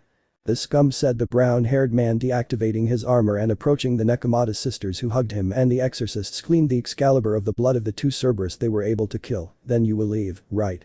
That's right, Sekiryuite, Zenovia said seriously, and I see that you had many things hidden. But don't worry, we won't say anything as long as you protect that Excalibur, Irina said, smiling.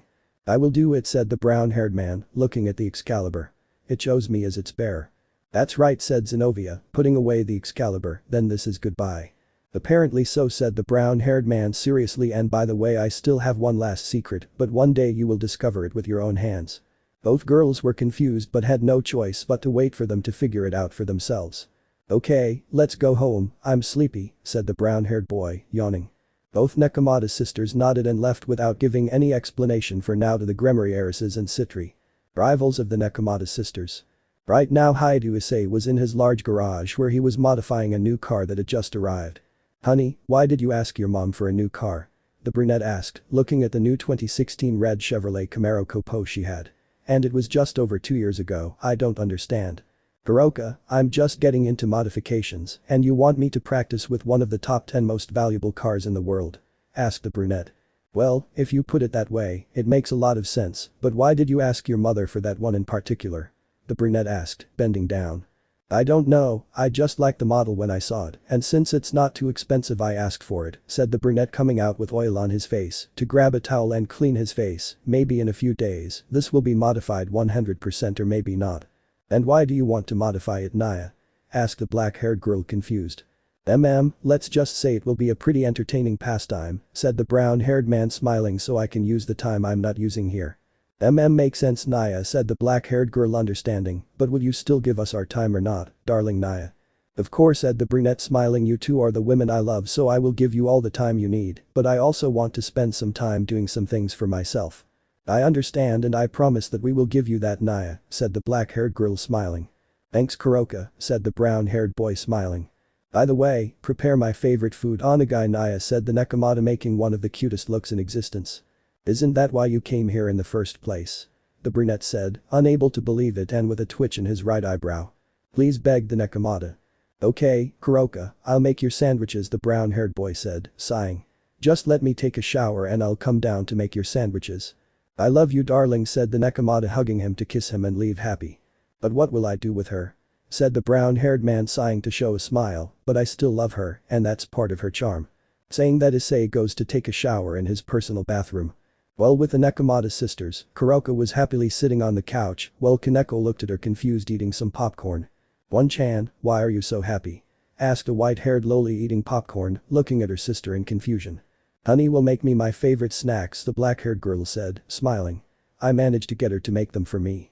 Not with you, One-chan, said the loli, sighing, but well, you're going to give me some of your snacks. Very well, said the black-haired girl, hugging her younger sister and smiling. I will only give you some of my snacks. With this, a few minutes passed before someone rang the doorbell, confusing the Nekomata sisters. It's Naya. Said the black-haired girl, confused. Could it be the mother and father of affection, Naya? I doubt it, One-chan, since they would have at least warned us days before that they would give us a visit, said the white-haired girl confused. I'll go see One-chan. Saying that, Kaneko goes straight to open the door to see a very familiar Ritiid as well as 3 equally familiar black-haired women. What are Gremory, Citri and their servants doing here? The albino Nakamata asked seriously. Is Issei-kun home? The Ritiid asked, smiling. Yes, he is, but don't think that One-chan and I will make it easy for you, said the white-haired girl seriously. We earned it with effort, especially because his mother is very protective of him, she said, whispering that last thing, so don't even dream that it will be easy for you. Calm down, Kaneko-chan, said the black-haired Akeno Himejima with a smile. We know about that, so you can rest assured that we will do our best to win over your boyfriend. You won't call me Kaneko-chan, said the white-haired girl, expelling a dark aura. Only One-chan and Issei can call me that besides their mother and father. Wait, Shirin, said the black-haired Nakamata, stopping her little sister from doing something stupid by hugging her. Calm down, don't do anything reckless. Very well, One-chan, said the white-haired woman looking away seriously, but don't let them call me Chan, only you can call me that. You heard her, said the black-haired Nakamata seriously. Don't call her Chan, or you'll have to deal with me too. Okay, said the Ritiid nodding, so can we talk to Issei-kun? Come in, he will be down in a few minutes, said the black-haired Nakamata seriously. But that the 4 girls enter the house for a few minutes, Issei comes down with a towel drying his hair. Hiroka, who arrived, felt 4 presences of demons, and Kaneko-chan's aura bothered her, said the brown-haired man going down the stairs to see the Gremory and Citri heiresses with their queens to sigh. I think I already know what happened, but tell me what Ria's Gremory and Sona Citri want. This is easy and fast, Issei-kun. One of the reasons why we have come is because in a few days the meeting between the biblical factions will be taking place, and they want the son of the ex-Dragon King Tannen to be present, said the Ritiid looking at him. I see, the brunette said, sighing, and is there some other reason why you came? Or was it just to inform me about that? There is also something else we want to talk about, Haidu Issei, said the black-haired Citri adjusting her glasses. And that would be it? Asked the brunette, looking at her. What was that white light that was emitted during your fight against Kakabiel? Said the black-haired Citri. I don't know what you're talking about, Sona Citri, the brown-haired boy said seriously. I didn't see any light. Maybe it was because of the attack I launched against Kakabiel that you saw the white flash by pure chance. Really? It seemed like something completely different to me, said the black-haired Citri seriously. Besides, it seems like you're hiding something from us, Haidu Issei, but what is it? I don't know what you're talking about, Sona Citri, the brunette said seriously. I'm not hiding anything, but what am I hiding, according to you, Sona Citri? I don't know, but it's something very important, said the black-haired Citri seriously. Search for whatever you want, but you won't discover anything, Sona Citri, said the brown-haired man smiling. Well, not now. By the way, hear this, said the Ritiid smiling, giving her a paper next to Sona Citri, who looked away with a blush. I don't have to read this, said the brunette seriously. Your looks tell me everything. Shall we tell you what the papers say? Asked the black-haired Himejima, smiling. It's easy, said the brown-haired boy. This is a marriage proposal to get engaged to Sona Citri and Ria's Gremory. Wow, I'm surprised you know this without reading it, Issei-kun, said the Ritiid, surprised and with a smile. You're better than I expected. That doesn't matter now, Ria's Gremory, said the brown-haired man sighing. I want to know the reason why you two want to marry me. Well, about me it's because you've captivated me from the moment I saw you, in addition to how you defeated Razor, even though it seemed like a very even fight, said the Ritiid smiling. In addition to your determination to face Kakabiel, I loved all of that about you, but before you say anything, it's not because of your power or title that I like you, but because of your way of being and attitude. I see, and at least I know it's not about power or anything like that, said the brown-haired man with a slight smile. And you, Sona Citri? Well, said the black-haired Citri, looking away, blushing. I like your way of being. You are rebellious and you don't obey orders from almost anyone, apart from being very smart, strong, bold, among so many things that make you special. When she said those words, the Citri heiress began to fume as her face turned completely red, something that made the brunette smile. I see, said the brunette smiling. I will get to know both of you, and slowly we will see if what you feel for me I can feel for you, so give me some time to get to know you better.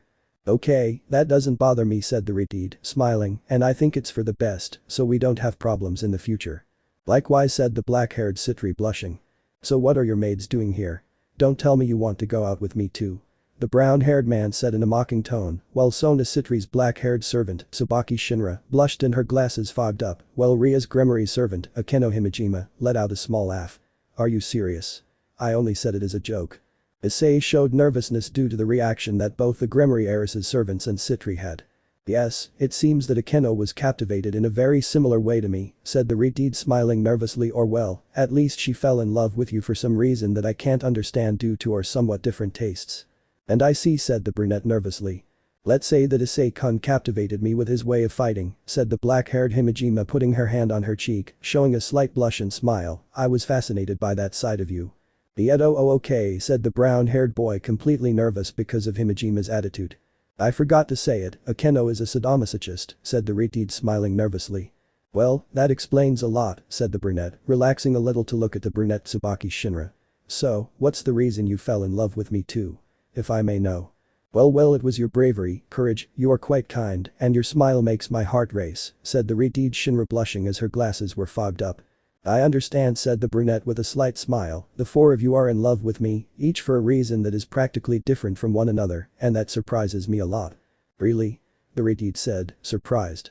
I thought it was common for you to receive this kind of thing. You're wrong, said the brunette, looking at her. The only women I had around me before arriving were Kuroka, Kaneko, and my mother. The wife of the ex-Dragon King Tannen, huh? Said the Redeed, looking at him. What is your mother's name? Haidu Issei? Asked the black-haired Citri, looking at him. Practically no one knows her name or her appearance. Just call me Issei, Sona Citri, said the brunette, looking at her, and my mother's name is. Just as she was about to say that, a magic circle appeared in both Eris's ears, causing them both to sigh heavily and cut off the communication. We're sorry, Issei-kun, but I have to go, said the Redeed, sighing. Oni-sama wants to talk to me along with Otu-sama and Oka-sama. And my one-sama wants to talk to me along with Oka-sama and Otu-sama, said the black-haired Citri, sighing. See you later. Both heiresses left through a magic circle along with their servants. Wow, how curious, said the brown-haired boy, surprised. What's up, honey Naya? Asked the black-haired Nekomata, confused. Just when I was going to tell them Oka-sen's name, they received a call from her brothers and parents, said the brunette with a light laugh. Perhaps the story Otu-sen told me is true. What story, Issei? The white-haired loli asked, confused. No one can know Oka-sama's name, said the brown-haired man, smiling. Only those people who are part of his family will be able to know his name. Really? Said the black-haired Nekomata, confused.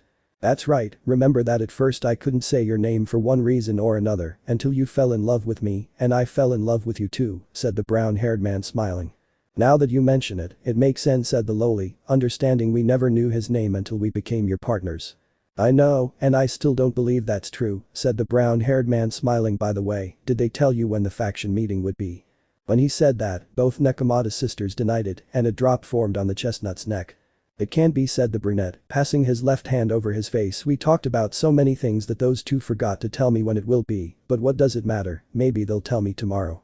The gathering of the factions and the descendants of the original mass. Right now Blazer Issei was in a room with the leaders of the three great Christian factions, the Overlord of Heaven Michael on the part of the Angels being his bodyguard Serena Shido, and Zenobia Quarta on the part of the fallen angels Governor Azazel, as well as a certain blonde with a black dress that showed her legs.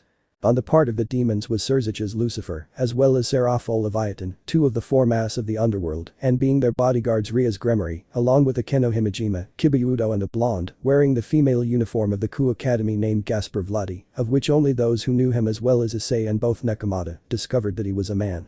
As well as on behalf of Seraphol as bodyguards were Sona Citri with Tsubaki Shinra, and last, but not least on the part of the dragons, Issei Blazer was seen, since his father, not being a pure dragon, could not participate as a representative in view of the others being accompanied by Kuroka and Kaneko. So Tannen's adopted son will be the one to represent the dragons, huh? Said the black-haired Azazel, looking at the brown-haired boy, and he does have good bodyguards, but I have this girl. Azazel, do you know why you don't have a wife and only hang out with boars? The blonde asked, looking at him. Who is Asia? And she is the wife of the king of perversion Fafnir, the black-haired man said, surprising some except Issei, who had already seen the aura surrounding the girl. It's that your Hennis is so small that the ones who sleep with you don't want to do it again, because you leave them wanting, said the blonde with a smile, making practically no one able to avoid laughing. Even Michael had laughed at the joke that the blonde had made to Azazel. Just because you're that idiot's wife doesn't make you mine, said the black-haired man with annoyance. That and because I wouldn't last 5 minutes in bed because of the small size of your Hennis, said the blonde with a smile. Bitch, said the black-haired cadre with annoyance.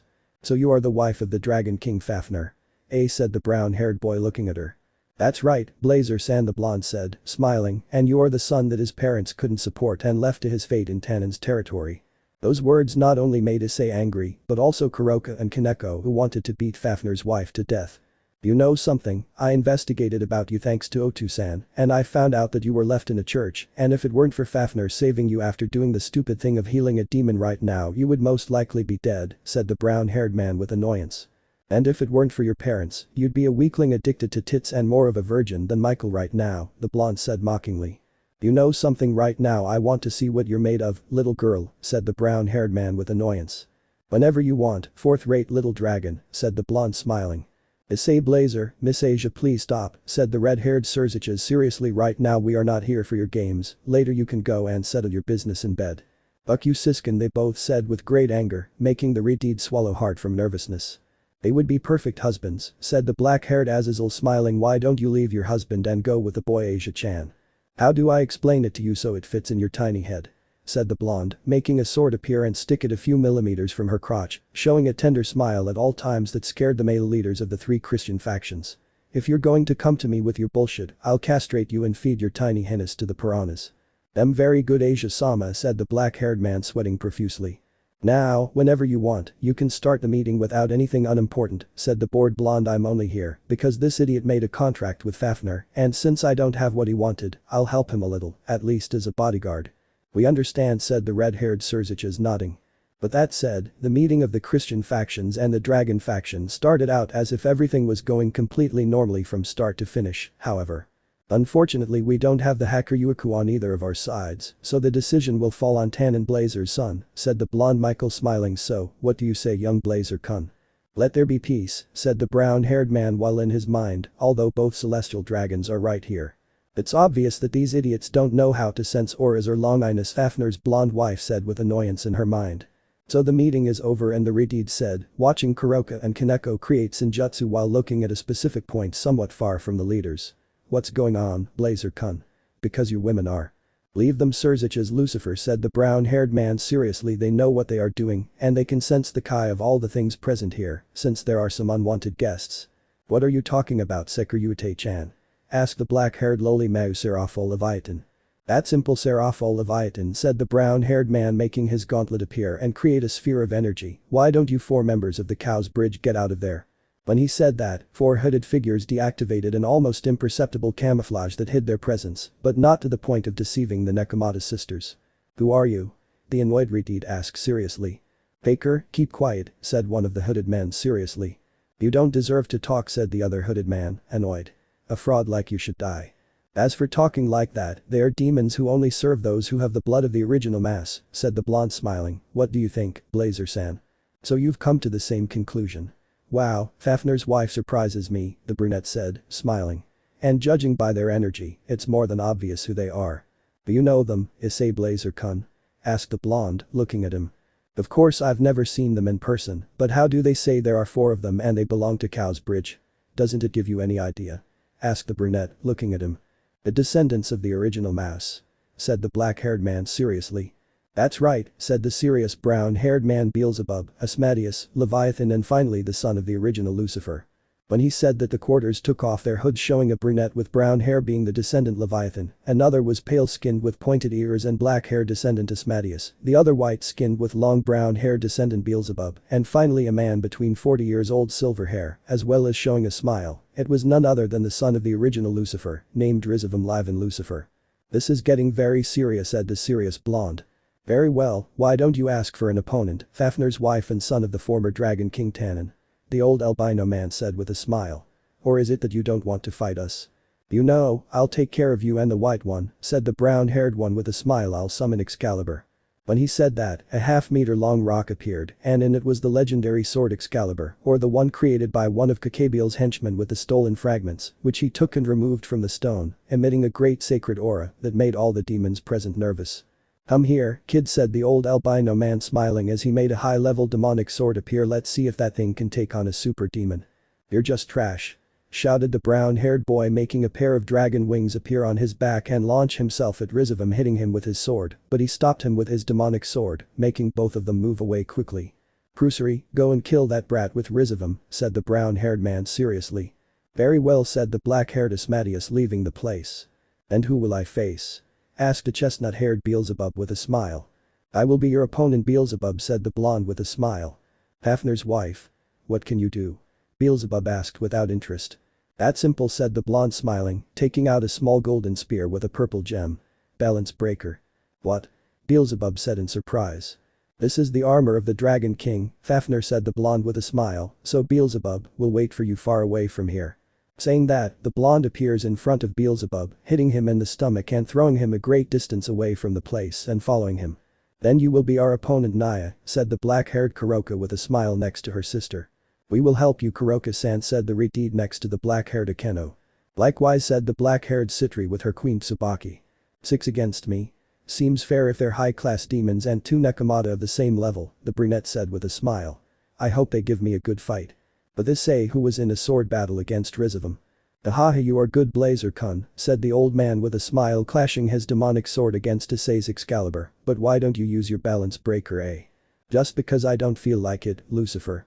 Said the brunette, walking away, so I'll beat you like this. Saying that he launches himself against Rizavam, impacting his Excalibur against Rizavam's demonic sword, easily breaking it, but the albino makes another one appear by means of a magic circle, stopping the Excalibur. You are a good swordsman, not the best by any means, but pretty good, said the old albino smiling. Whatever you say, old man.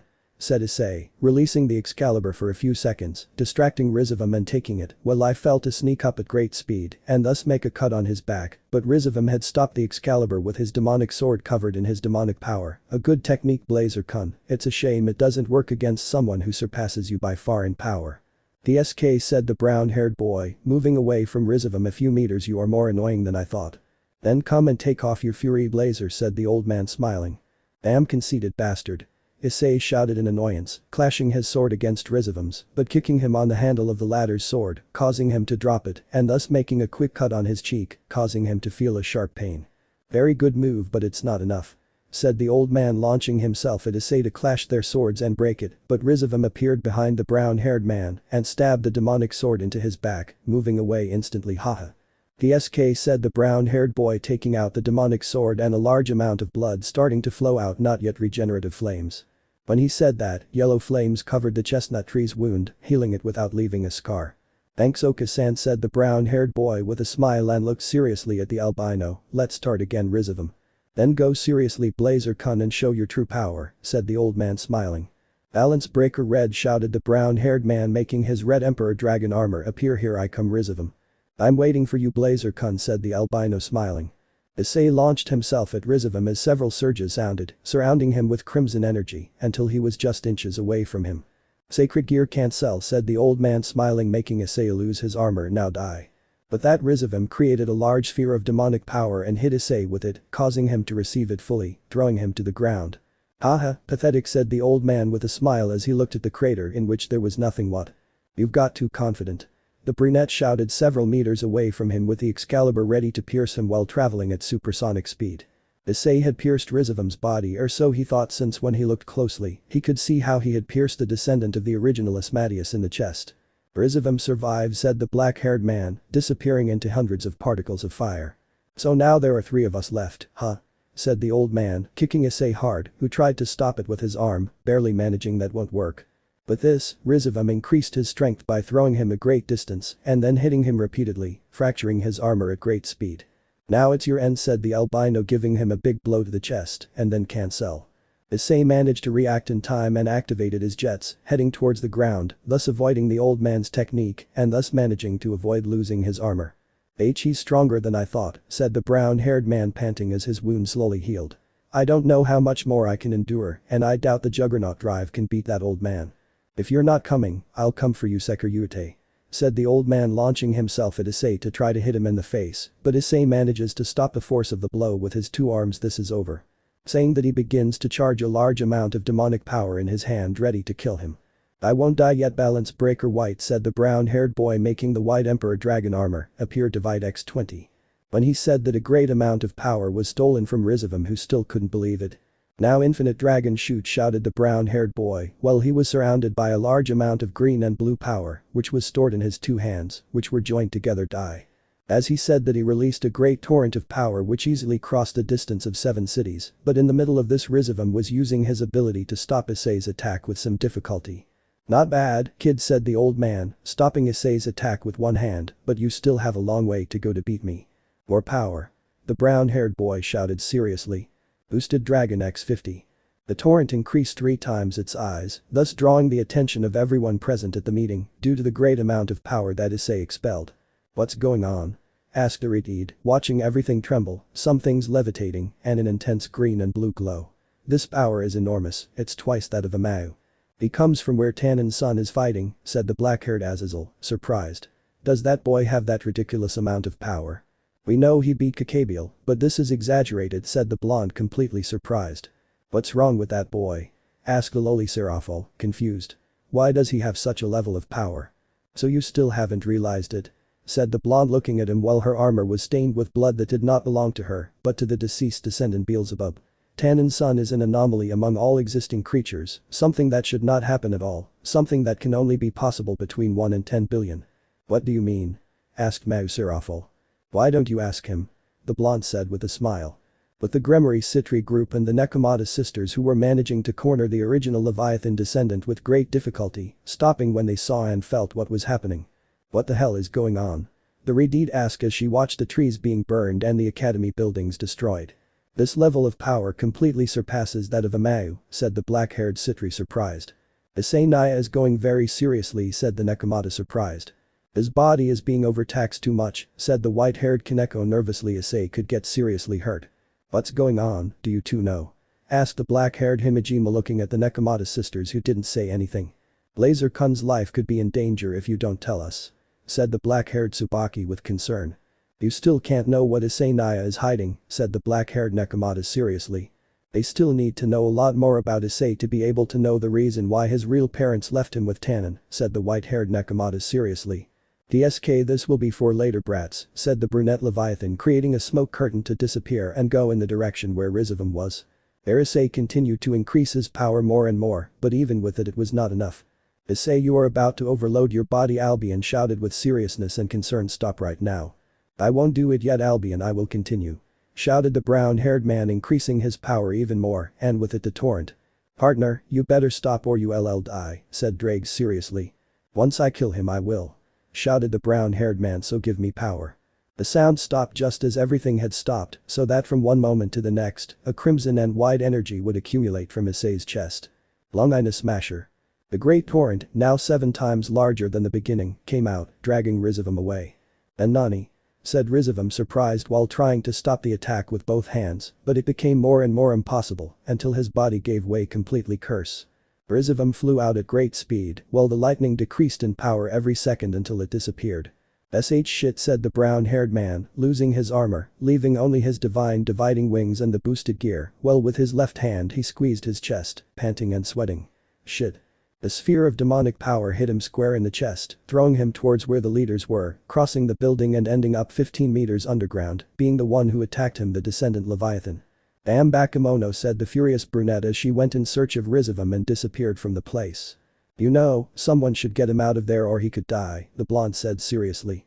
Serafal quickly created ice which buried itself in the ground to rise, and with it take out the body of the brown-haired man who had several burns, and they saw what Fafnir's wife was talking about. Everyone could see how it was that Issei had the 2 Long-Inas of the celestial dragon surprising them. Serafal quickly went down and approached to listen to his heart, which was not beating, so she quickly began to press on his chest and give him mouth-to-mouth resuscitation, trying to get the brown-haired boy's heart beating again, and after 30 seconds his heart started beating again, but he was still unconscious. "What's wrong?" "Her heart started beating again, but she's still unconscious," said the confused brunette Serafal. "DSK, it's more serious than I thought," said the blonde, annoyed. "Take him quickly to the underworld hospital, his life is still in danger." "What are you talking about?" Serziches asked, confused. Tannen's adopted son fell into a coma after losing more than 99.9% of his magical and dragonic power in that attack, the blonde said seriously. "Waking up from a coma, and I'm Shota." It had been a little over a week since Issei Blazer had entered a coma due to the exaggerated amount of power he lost. Kuroka, as well as Kaneko, gave him Senjutsu treatment every day and even gave 50% of their power to fill Issei's magical reserves, but even with it they had not managed to fill even 10% of all of Issei's magical and dragonic power because Drake and Albion also gave large amounts of power to Issei to use the Long-Ina Smasher, something that delayed Issei's awakening. Riaz and Sona along with their queens Akeno and Tsubaki visited Issei daily, hoping he could awaken and even helping by giving some of their magical power to refill Issei's magical and dragon reserves. Right now the 6 girls were doing their daily routine trying at all times to get Issei to wake up, but nothing. Still nothing, huh? Said the Redeed with some drops of sweat due to quickly giving away almost half of her magic reserves. It seems we still have a long way to go, said the black-haired Himejima sighing. From what I see, it will take us about 10 weeks at most to make Issei wake up, said the black-haired Citri sighing. That's too much, said the black-haired Tsubaki seriously. Issei had never used that technique before, much less spent that exaggerated amount of power, said the black-haired Nekomata sighing that Rizavum guy is a serious problem, now that Issei is in a coma.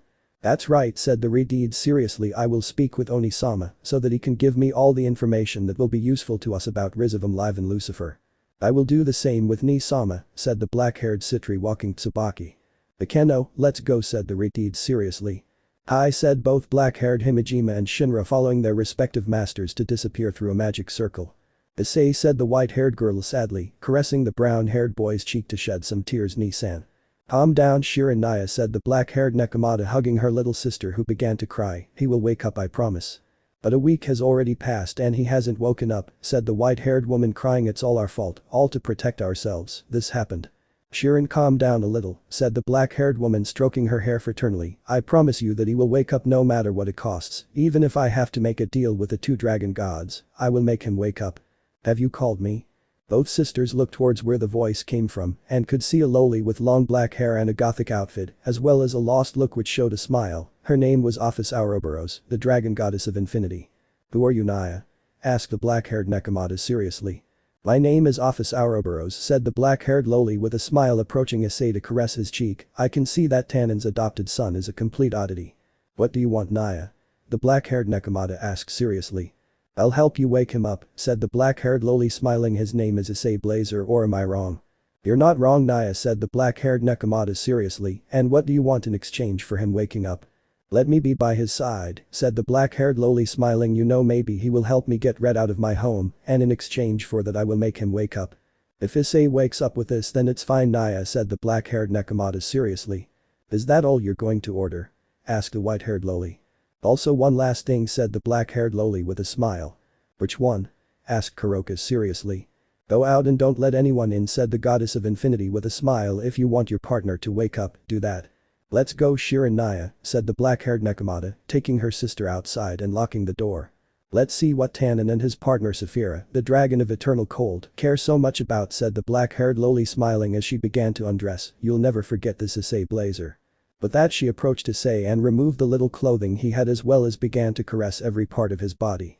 This will be fun, said the loli of infinity with a not at all innocent smile.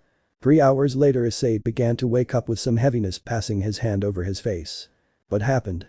The brunette said, confused, looking to the right and left and seeing that he seemed to be in a hospital room. What? How the hell did I get here? Looking down he could see a black-haired loli asleep on his chest, something that surprised a brown-haired man and at the same time made him nervous. What the hell? Said the brown-haired boy completely surprised. Partner, said Drake with some seriousness. What's up, Drake? The brunette asked. You know who just woke you up, do an apostrophe to Albion, asked the brown-haired boy.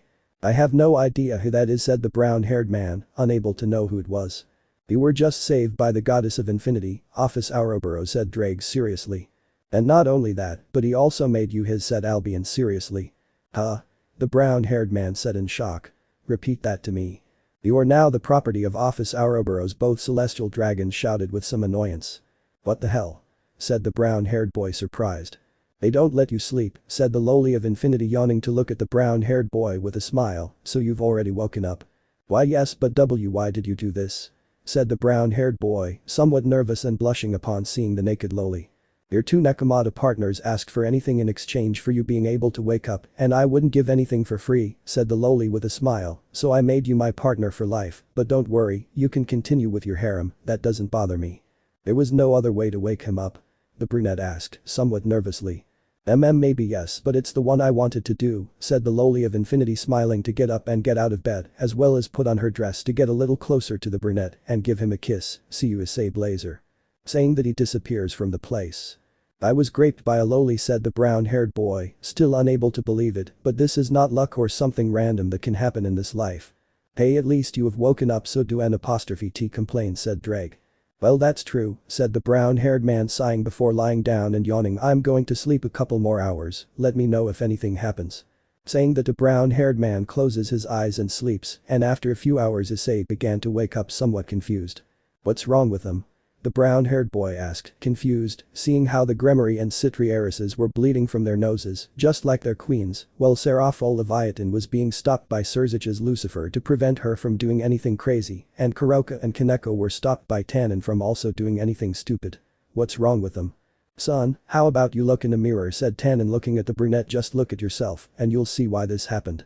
I'm not self-centered enough to look at myself in the mirror, but okay, said the brown-haired boy, confused to see how he now had the appearance of a 12-year-old boy. Issei Shota. They all said, wanting to hug and kiss the brunette. Issei Shota. How the hell did this happen to me, Office Ouroboros? The brown-haired boy shouted with all his might in annoyance towards a certain loli goddess. After a few minutes of being able to calm the 7 girls from hexually abusing Issei, he was now sitting on the bed on the legs of Seraphol Leviathan, who showed a big smile because she won the possibility of him being on her legs. Haha, laughed the lowly Leviathan happily while caressing the brunette's hair, while the others were dying of envy at not being able to have him on their legs. I feel like a toy, said the brown-haired man, sighing, and well, Otu-san, why are you here? Your mother asked me to come and see what condition you were in, but when I arrived, I could see that you were completely healthy, except for, well, the fact that you turned 12 again, Tannen said with a tear in her eye. I could T imagine how your mother would feel if she found out what happened to you. Please don't tell him, he'll treat me like a child, the brunette said nervously, and make me wear those embarrassing clothes. Don't worry, I won't say anything, said Tannen with a nervous smile after remembering that.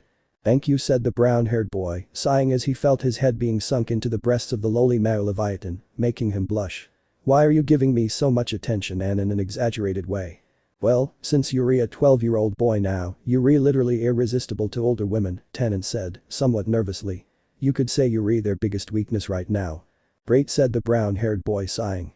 You are very cute, Issei-chan, said the lowly Leviathan, smiling.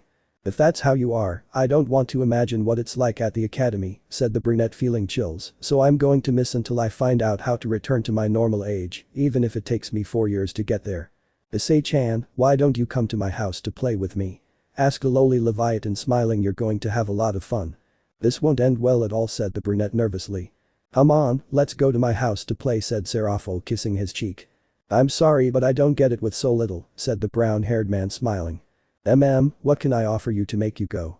The lowly Leviathan asked herself, tilting her head while putting her index finger on her chin. Or I know, do you want to do icky things with me? When she said that, she sank Issei into her breasts with a smile, who, in an attempt to separate himself, placed his hands on Seraphol's breasts, causing her to moan as she felt the brown-haired man squeeze them.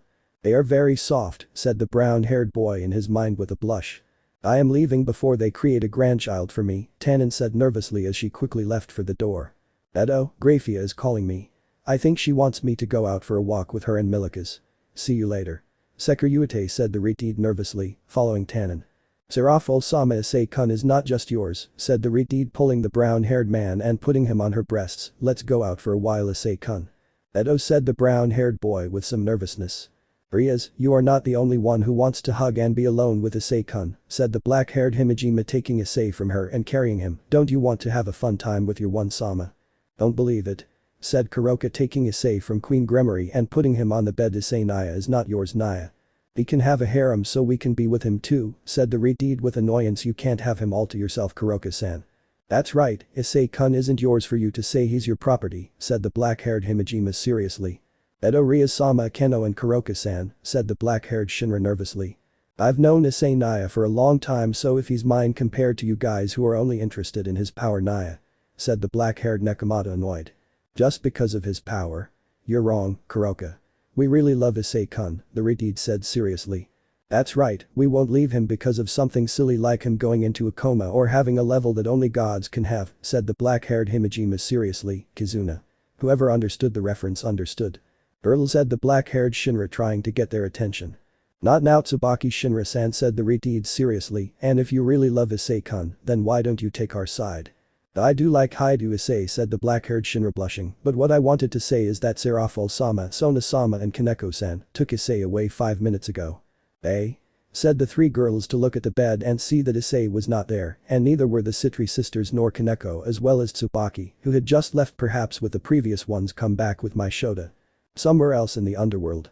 I don't know why, but I think there's a lot of trouble coming for me, said the brunette nervously. Elsewhere, Office Ouroboros could be seen smiling as she looked up at the sky. How will all your females have reacted to seeing the small gift I left them? The lowly goddess said with a smile. I'll be seeing you soon, Issei Blazer. New members of the harem. Haidu Issei being a Shota right now was in a bed while being watched by Kaneko as well as Sona, while Serafal was behind him hugging him with a smile. Well, why did we come here and why do I feel like an animal being hunted? The brunette asked with some nervousness. I don't know what you're talking about, Issei-chan, said the black-haired Leviathan with a smile. We're not doing anything to you. But I feel that if I'm careless I'll be raped. I don't know why, said the nervous brown-haired man. You're wrong, Issei, I won't do that to you, said the white-haired Kaneko with a smile. We'll just play with you. I still don't know why I followed them, she said, questioning the reason why the brunette Citri came. It's because you have your Shotokan side, said the black-haired Leviathan with a smile. I don't have a Shotokan side, exclaimed the brunette Citri with a blush. The blush tells me otherwise, said the black-haired Leviathan with a smile. I wouldn't be a Shotokaner since I would do it with someone my size, so that would be normal, said the white-haired girl smiling. It would be the same with me since I'm a lowly, said the black-haired Leviathan smiling. The lowly over 1,000 years old with exaggerated breasts, whispered the black-haired Citri, looking away apart from being a bit brawler. So-chan, don't he so mean? Exclaimed the black-haired Leviathan with a pout. You are very mean to your One-chan. I'm just being honest, said the Citri heiress, sighing. Don't act like a normal girl, Sona Citri, said the white-haired Kaneko with a neutral look. You would be one of the worst here, since you want to have hex with Issei, and even more so because he is now a Shota. I don't know what you're talking about, said the black-haired Citri, looking away nervously and blushing heavily. You can't fool me, you like Issei after what you've seen he can do. You don't want to separate from him, said the white-haired woman seriously. So admit that you like him, or will it just be Shota of me and Serafal?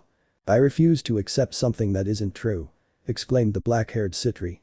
Then Serafal Leviathan, we will take Issei to your mansion, said the white-haired girl approaching her. Can I play with Issei-chan? Asked the black-haired Leviathan looking at her. We can play with Issei all day long, said the white-haired girl with a smile. Let's go. The black-haired Leviathan exclaimed happily, getting up from the bed carrying Issei. I hate being a Shota, I hate it a lot, said the brown-haired boy angrily. You two pair of idiots, let me use my balance breaker to leave now until my Shota time ends, which I hope is tomorrow. No way is this our revenge for everything you have put us through, idiot, said both dragons, happy to be able to have their revenge against their carrier. I'll call Oka-san to beat you both until you have more trauma than anything, said the brunette angrily. If you call her, you know she will come, and if she sees you she will take care of you in an overprotective way, right? Both dragons asked. Or do you remember when you were a child and she wouldn't leave your side because she didn't want anyone to get close to her little one? Damn asshole, said the brown-haired boy with a vein on his forehead, since he knew it was a bad idea to call her. Being in the shape office left him. Damn, I want to stop being a Shota. You will be our Shota, Issei, said Kaneko approaching him to kiss him, and these days we will have fun. Having a closet perverted lowly tell me that, and who could go into heat at any moment, doesn't give me any security, the brunette said nervously. Now from what you said I think we'll play a little rough with you, said Kaneko with a smile that promised to leave him immobile and dry for days to weeks. That look is not from a lowly, and it's scary, said the brunette nervously and showing the greatest weapon against women, a look that showed some small tears in his eyes, as well as sadness which for both was too tender. Akawi, said Kaneko and Serafal to get a nosebleed and fall unconscious. Now what happened? The brunette said, confused, looking at both unconscious girls. Your level of tenderness was too much for them, said Sona covering her nose from which a little blood was coming out. Never give that look again, being a Shota that will make any woman fall. And why didn't you fall then? Asked the brown-haired boy. I can barely stand because of it, said the black-haired Citri, her legs shaking. Yes, I'm sorry, said the brown-haired boy sadly. The truth is I have no idea of the power that a Shota can have, because the truth is I don't care about that thing, I just want to return to my original size. And do you know how to return to your original size? The brunette asked, looking at him. I have no fucking idea, but I want to go back to my normal size, exclaimed the brunette. Why the urgency to return? I mean, you can bear that size since it's the least you have to pay than being in a coma for months, right? Said the brunette Citri, looking at him. That's true, but let's say that not only my height decreased, said the brunette looking away, but something else too. What thing? asked the black-haired Citri, confused. I'm not going to say it because this is very personal, said the brunette nervously. My partner refers to the fact that his penis also decreased in size, ha ha ha ha, Drake exclaimed laughing. You shut up, you damn lizard.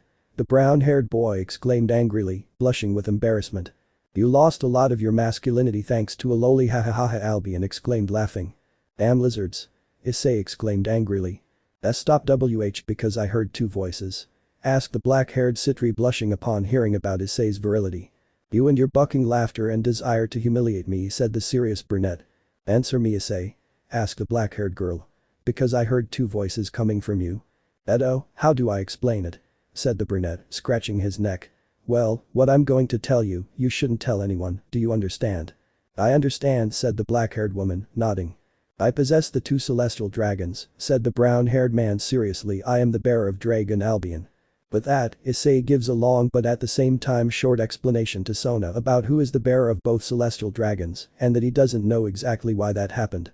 And that would be all, said the brown-haired man, sighing to look at the black-haired woman who still couldn't believe that he had two of the most powerful dragons inside him. Sona. I still can't process that, the brunette said, trying to comprehend everything. So that's why you went into a coma. Because you drained your magical reserves in half of both dragons and they were absorbing the power we were giving you?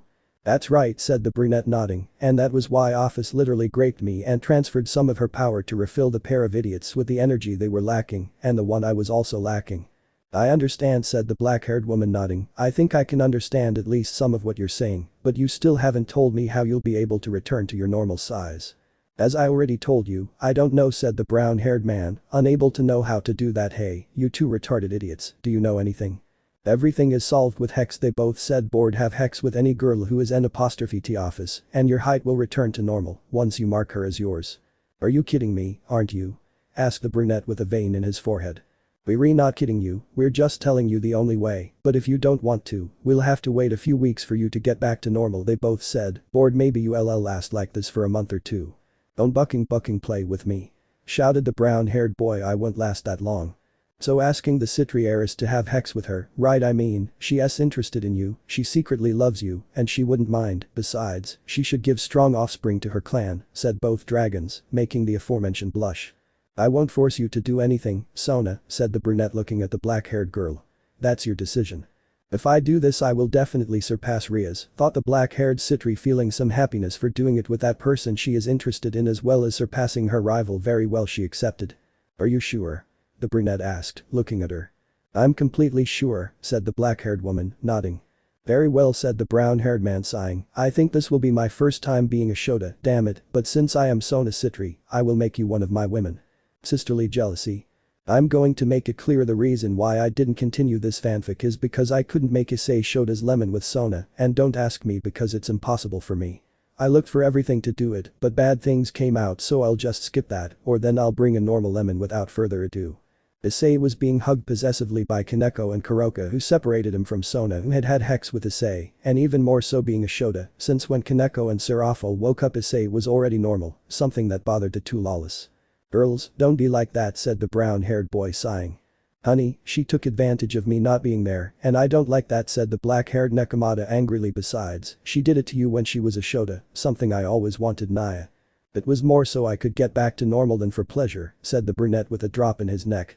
Leaving that aside, now I am also part of your harem like you too, said Citri with a proud smile of having beaten her rival and sister. Even so, don't think you'll have him all to yourself, said Kaneko angrily. Issei is more One-Ichan's and mine than yours. Even so, that doesn't bother me, since it would be the fourth if we remove the one who caused Issei to end up being what he became good at, Sona said somewhat nervously as she remembered Office. Even so, said Kuroka, burying Issei's face in her breasts. Don't get too confident, Naya, you're going to spend very little time with him, Naya. They've been with him for years, so they should leave it for a while for those of us who also want to have him as a couple, said Sona looking at them, so be a little flexible, so no one can steal it from you. Even with what Sona said, no one wanted to let go. Don't be mean and share Issei-chan, Serafal said, annoyed while pouting. No, said both Nekomata's sisters without wanting to let go. Come on, Kaneko, Kuroka, you know that this day would come, so you can't stop it from happening, said the brown-haired boy looking at both sisters, and even if I have more girls, I will always have time for you too. Okay, the sisters said, releasing Issei. By the way, Serafal, is there any news about Rizavam? I couldn't ask you since you two started fighting because I became Shota, the brunette asked, sighing.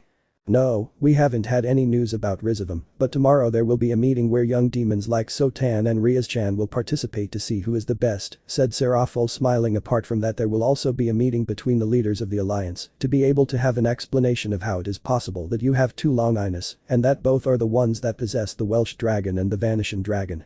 If not even the two idiots sealed in my back and left arm know, the leaders know even less, said the brown-haired man sighing, so the only thing worth mentioning would be the meeting for the young demons. You can go and be my companion and future husband, said the black-haired woman smiling. Let's not get ahead of ourselves, said the brunette looking at her, let's go slow. What he did with Sona is enough to return us to how we were before, so there's an explanation. Ooh, don't be so mean, said the black-haired girl, pouting tenderly. At least go as my companion. Okay, I'll go, said the brown-haired man, sighing, but if you try anything perverted, I'll leave. Okay. The black-haired girl said, somewhat annoyed. After that they returned where both Riaz and Akeno were depressed for a few minutes when they saw that Issei was no longer a Shota, but they returned to how they were before when they learned that the Kuroka sisters and Kaneko had accepted that they had a harem, which gave them a greater possibility to be with Issei. After that at the meeting of the young demons Issei was sitting next to Serafol, while Kuroka and Kaneko were sleeping on his legs, while Serafol kept hugging him. With this the goals of each of the young demons began, where Riaz Gremory had to being the queen of the rating game and being the future lover of the Sekiryuite, something that made it very clear and annoying to a certain Retid Siskin. What are you looking at? Asked a brown-haired boy as he felt Surziches looking at Issei with some annoyance. What did you do to Riaz? The Retid asked annoyed. I haven't done anything to her, not even with her, said the brown-haired boy annoyed. The only one with was a certain sister of a certain Mayu who doesn't want to leave me. Don't lie to me, said the Retid angrily. You did something to make him decide to have that dream and goal. It's not my fault that she wanted that, said the brunette sighing. She simply loves me and you have to leave her after all. She is a girl who will soon be of age and will be able to do whatever she wants, besides that she has the choice of who to be with and who not to be with, and not that her parents choose her an idiot fiancé who only wants to boost his ego. Onisama, stop bothering Issei-kun, said the Retid with annoyance at how her brother was after telling him what he wanted to do. It is my goal, and I am still a virgin, and I will only give my virginity to Issei Blazer. I think Riaz-chan went too far, said Serafol, watching how Surziches was furious. And if you do something to Issei-kun I won't forgive you and you'll never see me again, said the Retid seriously. Fine, said the Retid, annoyed, sitting back down. Damn. After a little tantrum from a certain Siskin, the next to pass was Sona, who just smiled. My goal is to form a rating game academy where both low and middle class devils can participate, said the black-haired woman smiling, and my second goal is to be the wife of the Sekiryuite, as well as for him to be the future patriarch of the Citri clan. There wasn't a big surprise in itself, since most could notice how she expelled some of the Sekiryuite's aura, but the thing about the school seemed stupid to most, but no one said anything after seeing the serious look on Issei and Serafol's face at the council of elders who made them keep quiet. After her came the heiress of the Agers clan, Sikvera Agers, followed by the heir of the Glaciolabolas clan, whose foolish goal was never to be paid attention to by anyone, then and finally there was Sarairg Bale, heir of the Bale clan, whose goal was to be a future Mayu of the underworld, something that no one thought was a bad idea, and knowing how he was, he could have a future. With all this, the meeting of the young demons ended and in private Riaz fought with Sona for having copied her goal. You know Riaz, you are very slow, said Sona smiling. After all, Issei Blazer already made me his wife. What? Said the Retid surprised.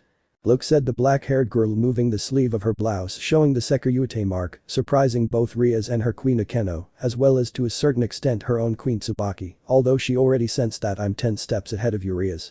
Even so, I'm not going to give up, Sona, the Retid said seriously, and I promise I'm going to beat you.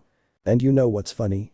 I did it with Issei twice, Sona said with a big smile, once when I was Shota and once when I was normal, and both times are unforgettable. It's a shame you couldn't feel it. Riaz and Akeno were dying of jealousy for what Sona Citri had done, and they saw that she was a great rival to beat. This is going to get pretty ugly, the brown-haired man said, whistling. A fight between heiresses. It's going to get ugly, Serafol said, continuing to hug Issei's left arm. And if you marry Sotan, will you marry me? In the future, but that future would only come sooner if we did it and you got pregnant from that relationship, said the brown-haired man looking at Serafol. But I'm a demon, and that makes my chances of pregnancy go down, said Serafol making a rather cute pout. Why would I have said that? Said the brown-haired boy smiling. Uo Issei-chan, you are bad, Serafol said with a pout, while the Gremory heiresses like Citri continued fighting. In the end their fights are useless since in the end One-chan and I are Issei's girlfriends and his future wives, said Kaneko smiling in her Nico form. Leave them illusions Shirin Naya said Kuroka smiling in the same way it will be fun to see how they fight for Issei Naya. Let me know in the comments below if you guys want the next part. Also check out my other video that has been shown and left. Thank you for watching. If you enjoyed this video please like and share this video. And have a fantastic day. Bye.